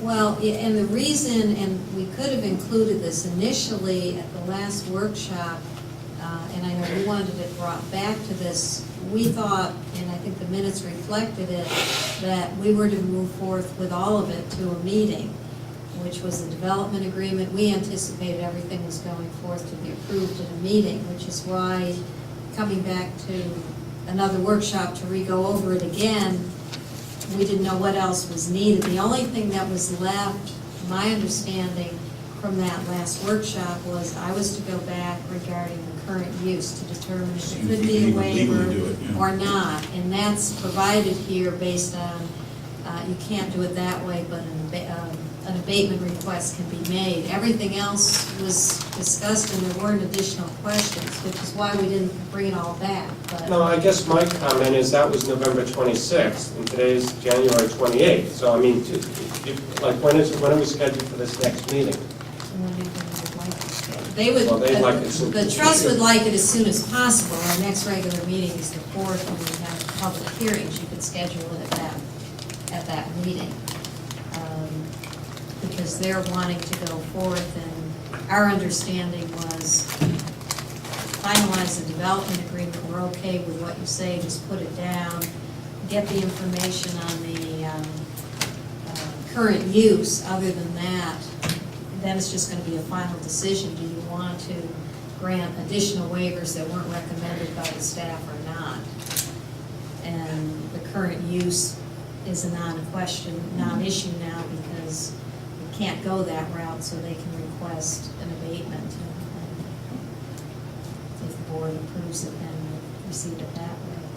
Mr. Chair, just to clarify, we can approve the development agreement and leave the waivers until later. Yeah, and we're not even approving the agreement. We're just saying, yeah, it looks great, I understand. let's go to the meeting. We can approve it at our next meeting and deal with the waivers later. Can I see what my concern is? Yep. My concern is that we do for the land trust everything we can in terms of waivers, and I think I'm in favor of more waivers. We're going to begin to get around $20,000 a year in taxes from this development. It looks like, and I'm saying this against the background on the blow-off here, it looks like there's going to be water that is conserved for our system and therefore available to other developments as a result of doing this and the loop that we're talking about. I keep wondering, Peter Brothers may know more about this than I do, but I just see the remarkable things that the Land Trust does. And I also saw in some of the planning board hearings that some of the abutters got promises that chain link fences would be built here and there and so forth. And I would think that the land trust needs every penny they can get.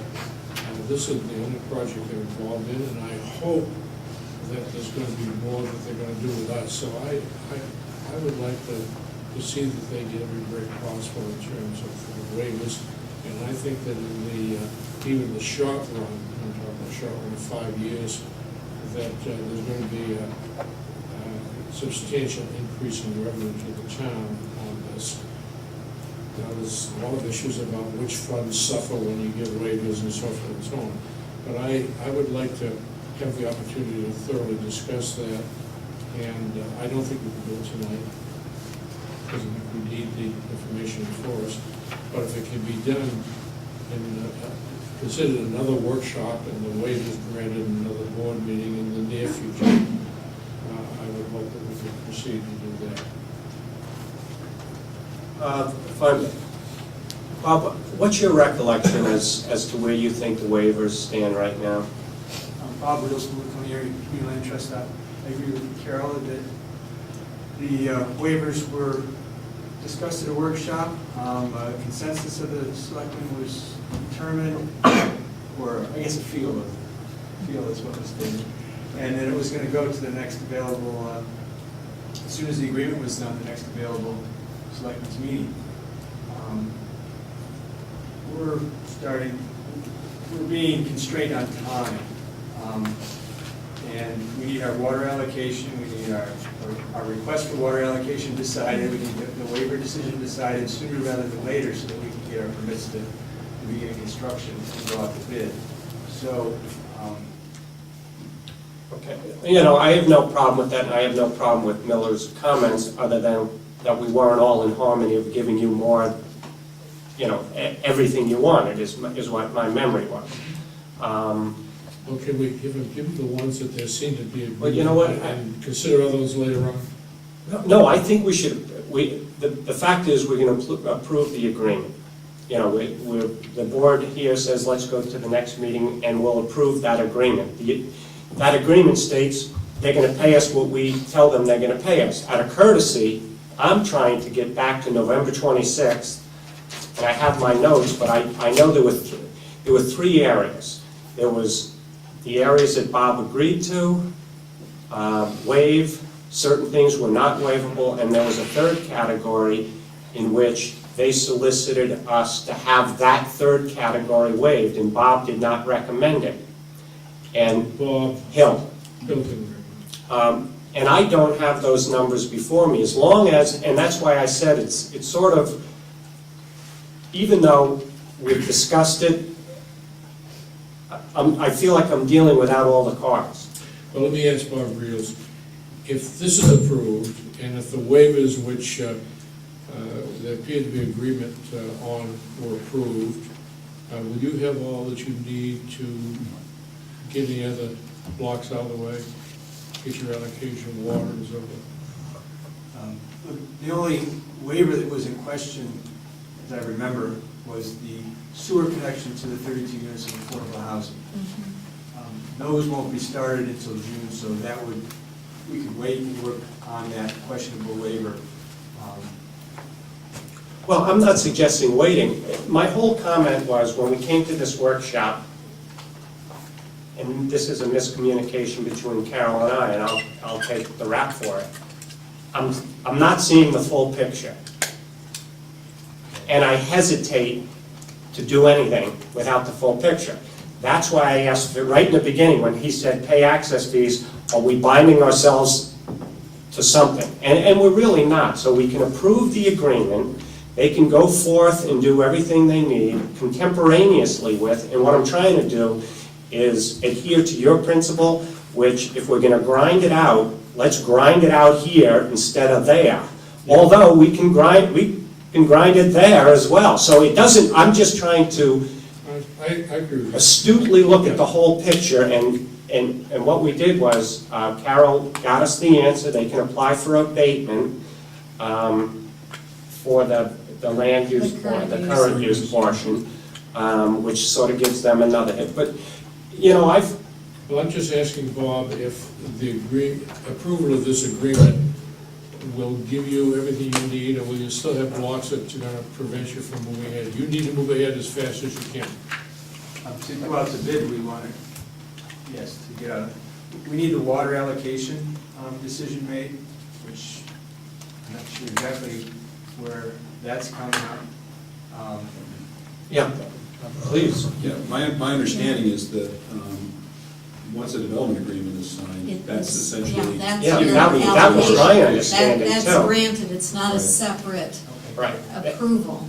That's why, you know, we have benefits because you're doing this project. You're in the special needs category, as I see it, and that you can only go so far with, especially in this economic climate. Not 100% of Meredith is in favor of your project. You must know that. I'm not one of them. You know, I'm for it. However, when I get a phone call from a competing developer that says, how come they slide through and I'm getting my rear end slapped, I have to say, well, this is our first couple of agreements, we have a new ordinance, we're trying to get fluidity in this, no pun intended. But this is the first, and this is the model. So there's other things going on, and that's why I want all the cards on the table. When we discuss you, we should be discussing waivers contemporaneous.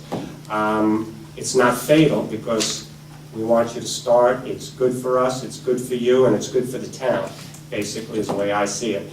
But there was deliberation over the access fees, the sewer access fees, which we haven't taken a vote on. So if we're going to grind it out, I just as soon do it here, but we can do it, you know, at our next open meeting. You know, I'm just trying to present that until I had Ray here chatting about making sure we're not boxing ourselves in any corner, that I feel comfortable giving the green light, and let's go to the next meeting and we can discuss the access fees there, because I don't want to hold you up, because this has been a laborious So, process. I understand, should we grant it out here or go to another meeting with that one piece? No, we should go to the next official meeting and put it on the agenda and grind it out. Because there's differences of opinion with respect to that third piece. And we'll have the documents, given the details. Yes. We'll provide the document again, and I think quite frankly, you may end up, whether you had another workshop, it would be the same discussion, so you're gonna have that dialogue at a regular meeting if some are for granting a sewer waiver and others aren't. So that would be said in the public, and that, from my understanding, was the only discrepancy that was left, which is why. well, I know, but I'm just saying, Well, we for can, me we to can have put to it go. in another workshop. No, like, we're not going to We'll just workshop. provide all the same Okay, information. we're Yes, gonna grind it that's- out Yeah. on February 4th, is that right? Is that when we're going to have it? If that's when you would like it. We have a public hearing and the warrant, and then it would follow that, because that's a public hearing. It can be done then, it's just going to be later in the evening. I mean, these guys got to get going. Yeah. On the agenda right after the hearing? Yeah. February 4th. So I think we're actually in harmony, notwithstanding our last bit of discussion, but I feel that we're not showing the full deck when we discuss the agreement without the waivers, is my whole concept. Even though we discussed them before, it's part and parcel. So let's turn the page for a second. And this really doesn't affect Bob, but, you know, and it came up in our deliberations in the budget. As I remember it, we have an item, $90,000 for the second half of a project, which is in this area.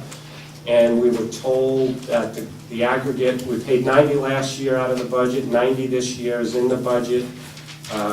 We were told, and again, I'm going from memory, that Colette and I thought there might be possible savings to the town because enter the developer. We had that 180 before the developer showed up.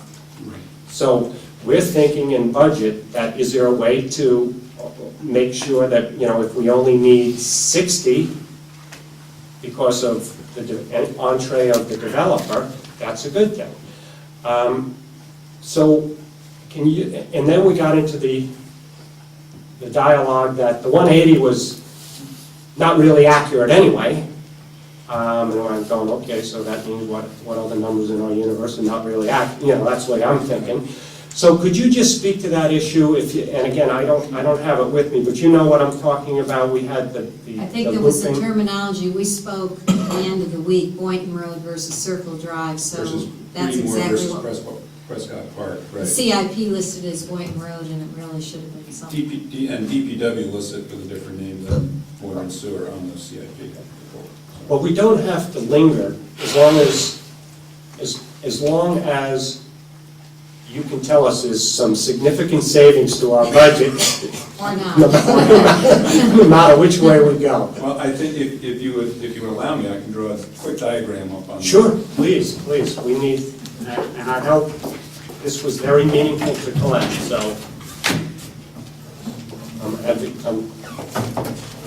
Let's advocate. Well, just give me a second here. This is Route 3. This is Boynton.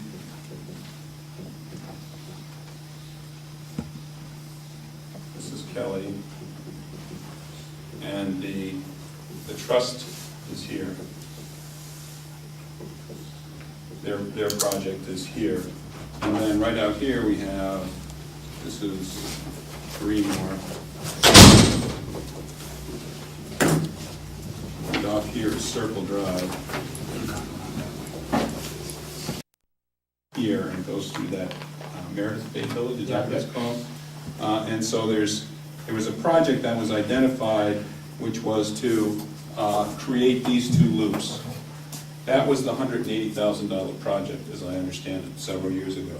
So the question, I think, on the table is, the intent with this development, now that this development is coming online, it's going to create a demand such that we can turn down that blow-off. That's how we're able to give them capacity, to offset the capacity issue. So the question is do we now need to do this?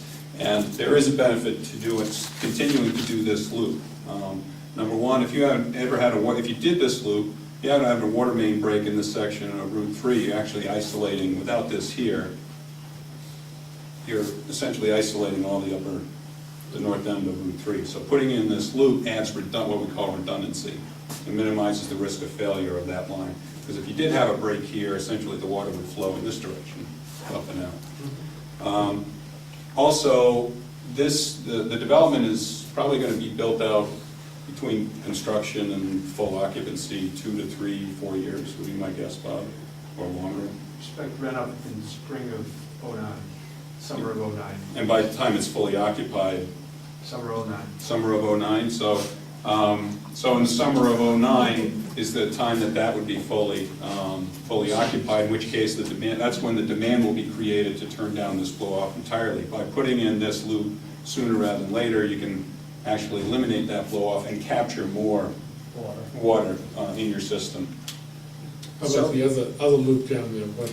The other loop here is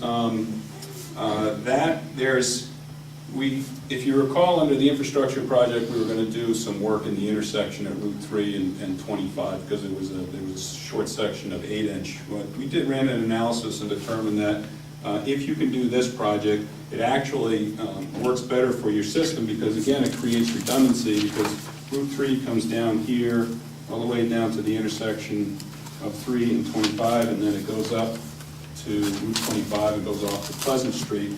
By not having this here, again, if you had a break here, it's problematic for the north section of your community. If you put this loop in here, you can actually feed, again, in that direction. So there's still advantages to doing those two loops. And because you're eliminating dead-end mains, which has water quality issues associated with it, you can enhance fire protection by putting in loops. So The other thing is that wouldn't that allow you to take full advantage of perhaps closing a blow-off in entirety versus even turning it down over time. Turning it down. Right, exactly. Exactly, same story. And that was significant volume per year. Well, that's 8,600 gallons a day, every day, 24/7 right now. So that's a lot. It was the annual number that. So then the obvious question is, 3 million gallons a year. how's that 180 looking? Looking really tight. And the intent here was to, based on how the infrastructure improvements project played out, we were gonna try to squeeze either this or both of these into that project. Right. And the intent is still to try to do that. We're about, Based on their costs? yeah, based on their and costs stuff? and where we're at. So, so we were going to actually design this in the spring and have it ready for a change order into that project. And if there's enough funding available, if there's enough grant money left on the table from rural development to do this and or this, we'd be ready to do it. If there's not, then the design is done and you can put it out on the street the following year if you wish. But from, now again, putting on my budget hat, from a budgetary point of view, we have 90 allocated for that project, and we're coming in with the second 90. Right. That's to fund the project, which was probably a soft number, and if you said it was a couple of years ago, it's gotta be a soft number, but soft numbers are now coming back down, so. Right. And then you just said, if we tag it on to the grants that we have in process and the unit costs, we could probably do it. You might be able to squeeze it in there. Right. So my question to you, and then you went on to say, if we can't, then you can do some design and build it in the future. Right. So that leads me to questioning, do we need the second 90 today in this budget? I mean, it probably is prudent, but I'm just trying to, I think you're absolutely right. It's prudent, you may not need it, but it's prudent to have it there. And if it's earmarked specifically for that project, you only spend up to what you need in order to either be done with the design, or you can go forward and throw a little more money at it and essentially get that piece done. that was very helpful. Was it? Yes. Bob? Yeah, I think I brought this up before, but just to straighten out history a little bit here. The 180 number was developed when we were gonna be going to the property line of Meredith Bay Village, okay, and do those connections. When we completed the project at Prescott Park, we picked up the water line at the property line and brought it over to the building by the tennis courts. So a portion, a fairly good-sized portion of that first loop has already been done. All they have to do is get over there in front of that building and hook on, and then go from there. So even though that number was a number of years old, we've done a substantial portion of that work, so there should be some economy there. Honestly, I'm not familiar with how the $180,000 was generated, but if that's the case, then there is potential savings there. So. Okay, well, it's prudent to have it in. Bob just said, whatever the number was, we've already done, what's that, 200 or 300 feet anyway, I mean, or Oh, yeah. you know, from the line back behind the tennis courts to the building? Yeah. Yep. Yeah, it started at Meredith Bay Village. Right. They put the connection in for us to use in the future, and we ended up using it right away because we needed potable water to that building. But I'm just saying, that's, Yeah. well, actually, maybe it's a couple of hundred yards, but anyway, it's, Yeah. okay. Thank you for dodging another one. So we're going to be on the agenda for, February we'll 4th. confirm that, because these folks want to get going, and we'll confirm what the, I guess what we need then is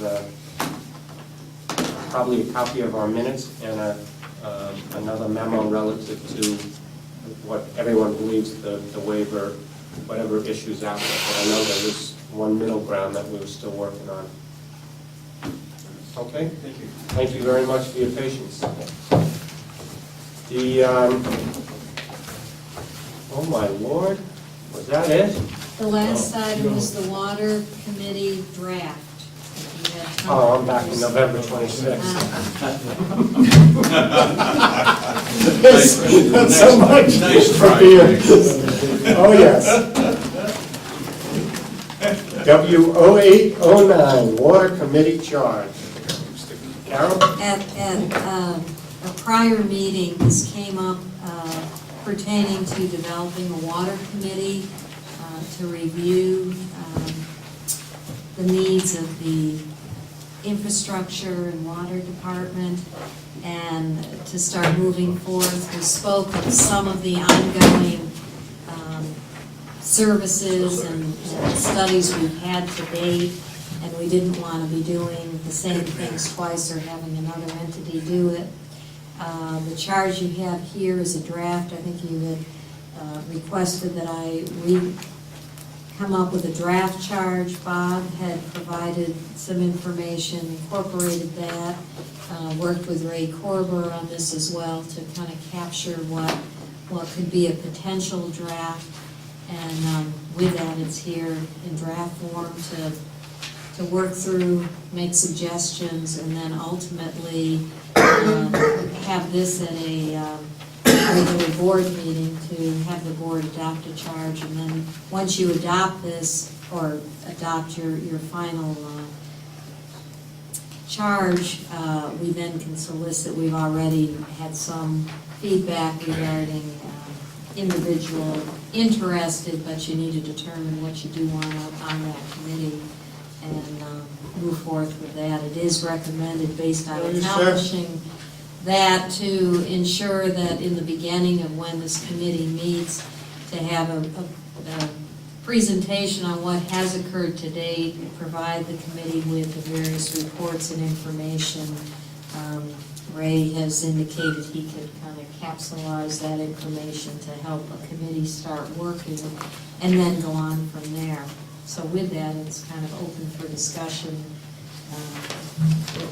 as to what you would like. Does anyone have any comments? I see one that's sort of glaring to me substantively, and that's the present the strategic plan to the Board of Selectmen for review by October 6, 2008. Now, Oh, that should be 9.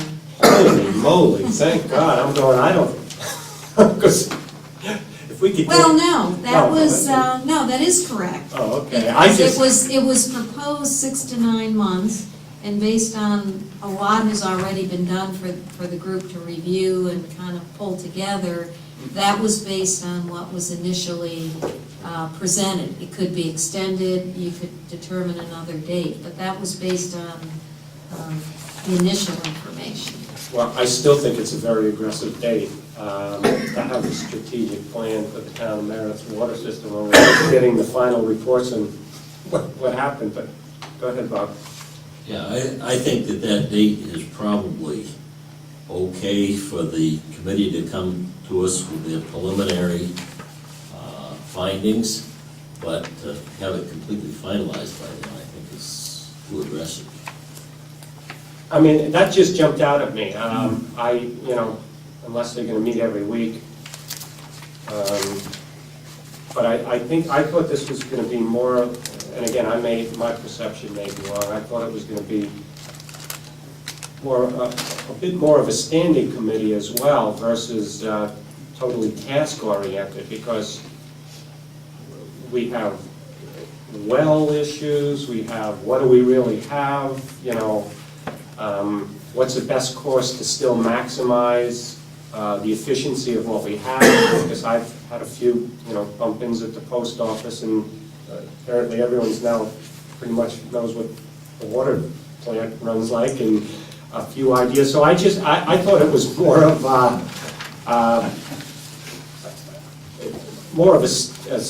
don't want to say standing, but more of a committee for the next couple of years to get our arms around a big capital improvements plan, what's real and what isn't, Well, the sooner the better, but it could be extended when they get into it, so. Okay, well, like I say, that was my only comment. But I think Frank's onto something, and the reason why is I think if an average person who's looking to get involved with this looked at it and says, well, gee, it's going to be over by 2008, October 2008, I see other needs, ongoing needs for a while. So, I think, a longer-term date with maybe they can develop some bullets in between and some milestones, to reach. But I think this signifies that it's going to more or less sunset at that point, and I think there's a lot more to the committee than just the initial charge. And I agree, some ongoing types of suggestions and opportunities being developed. Bob? Yeah, I agree completely. I think this committee should be a long-standing committee. If you take a look at it, a large number of communities that have a municipal water system have a water commission that is tasked with that, running that. And since the Board of Selectmen is handling it, and it's done that way in quite a few communities as well, this committee could be an extension of the board to help us on an ongoing basis. I don't think we're ready for a water commission yet, but this could sort of be a bridge between the two. Well, yeah, and like I say, I think it's the Waukee Watershed Association was a couple of years. I mean, it took a while. Now we've rechanged its mission. You know, we have, thinking back, we have the change in disinfection systems. We don't know which way we're going there.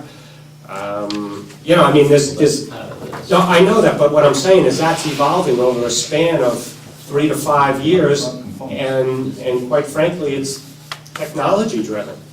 So that's the only thing that really jumped out on me. I just thought it was a really short time frame, and Well, that's. you could make the term longer, you could leave it where it is, knowing that you can always extend it. If some of these things were carried out, it's very possible it would be extended indefinitely if Bob's suggestion was.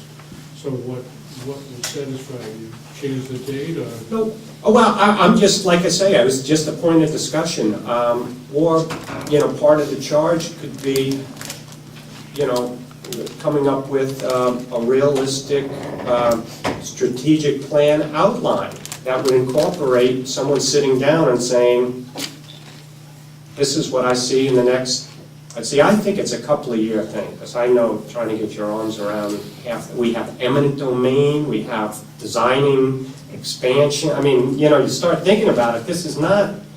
I think it's important if it's gonna be a longer term, because that was what I initially had gotten, that this could be changed to preliminary plan, but it's gonna make a difference based on who may want to serve on this as well, because some people, while they may have expertise, they're ready to commit for a shorter term, others. So I think that needs to be known up front what your plan is, because it may make a difference based on who's interested in it, based on time commitment. So I think that's an important factor. If it is going to be a longer term, there may be some people that may or may not be interested in a longer term. So I think that's critical. If it evolved into a commission of some kind, there'd be term limits and rotation, probably. Oh, if it was, yeah. And I don't think that's what this is at this stage.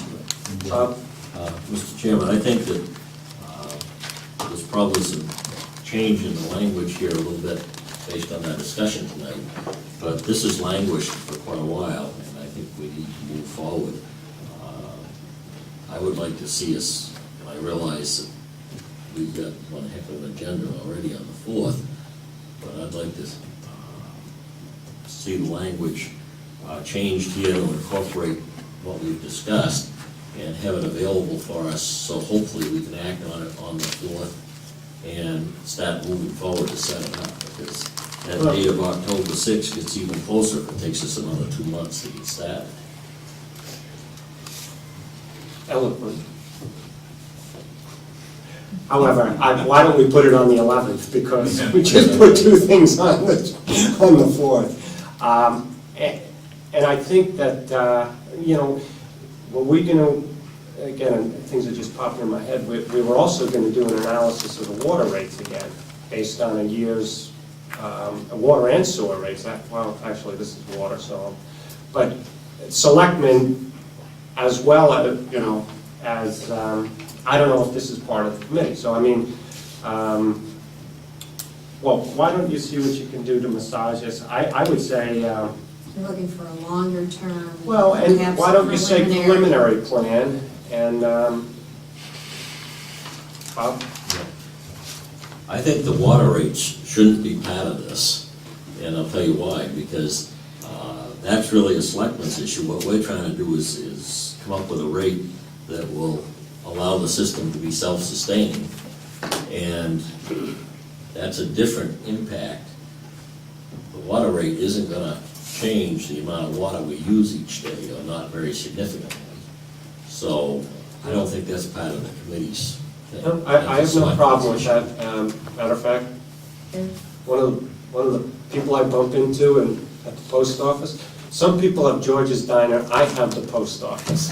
So when I go to the post office and I bump into people, he said, don't have it about rates, because all you'll be doing is having people complain about rates. So, and that might lose the focus of this And committee. part of that regarding rate structure, financial viability is being initially looked at with the management study that's going on now, so that, I don't think you need as a part of this. So could you get us something for the 11th? Yeah, I mean, if you have any other thoughts or comments, if you could send them to me, and I can massage this and then have something ready for the 11th. okay, with that said, this particular workshop agenda is over. Is there anyone in the audience that cares to comment on anything? Mr. Jude? I'd like to know when you're going to approve the road. Your road? You're conflicted out, you can't bring that up. Okay, that's it, thank you very much.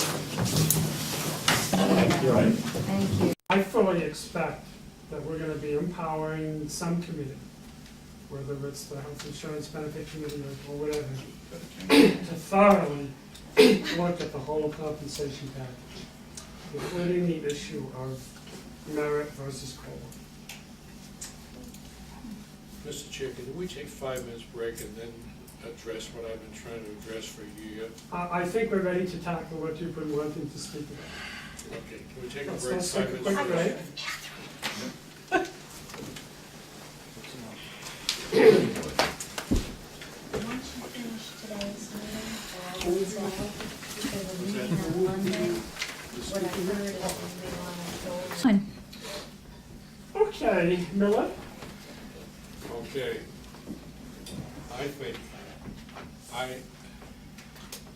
I think that there's much more we need to do before we set the final budget.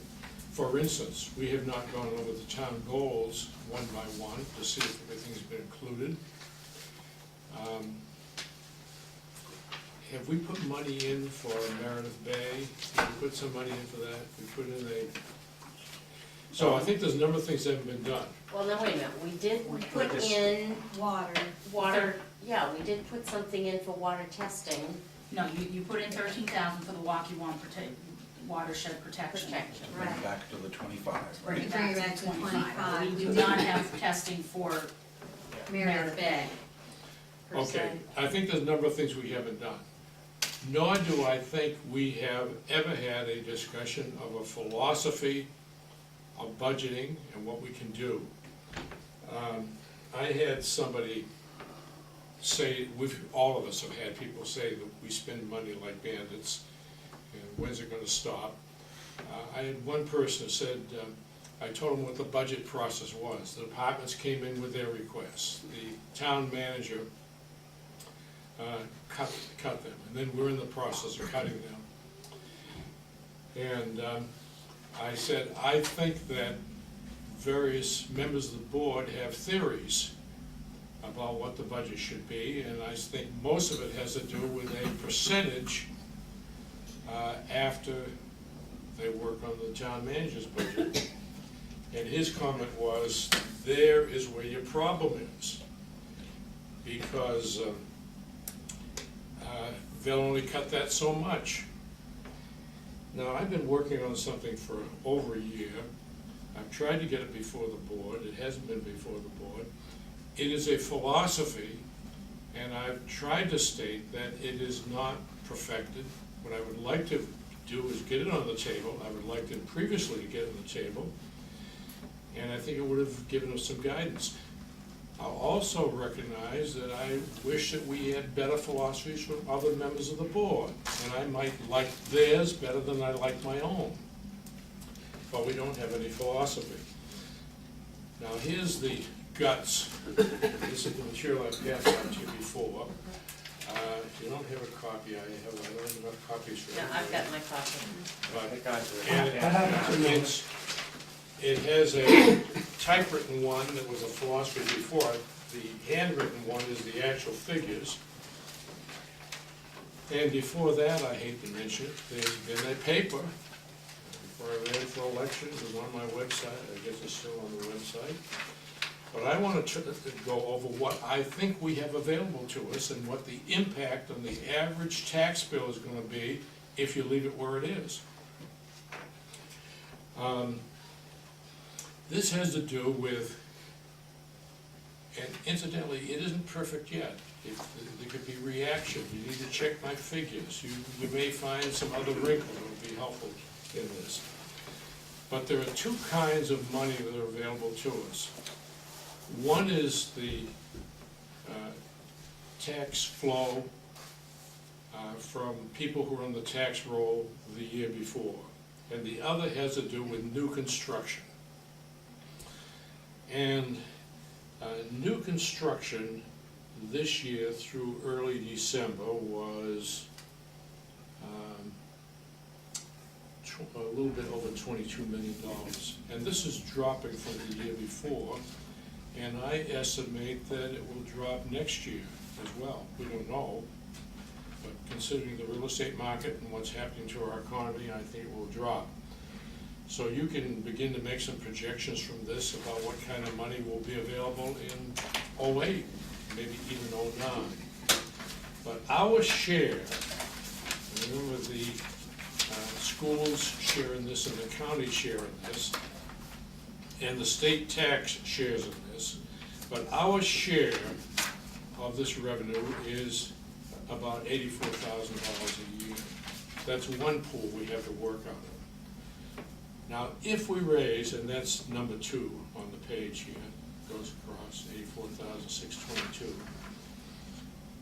If we assume that the average tax bill can be raised 1%, we'll have an additional $68,000, which means that we really only have $152,700 that we can allow for new expenditure. If we figure we can raise the average tax bill 1.5, we're up to 186. I favor a plan that will only raise the average tax bill either 2% or 2.5%. They can go up, my figures go up to 3.5%. And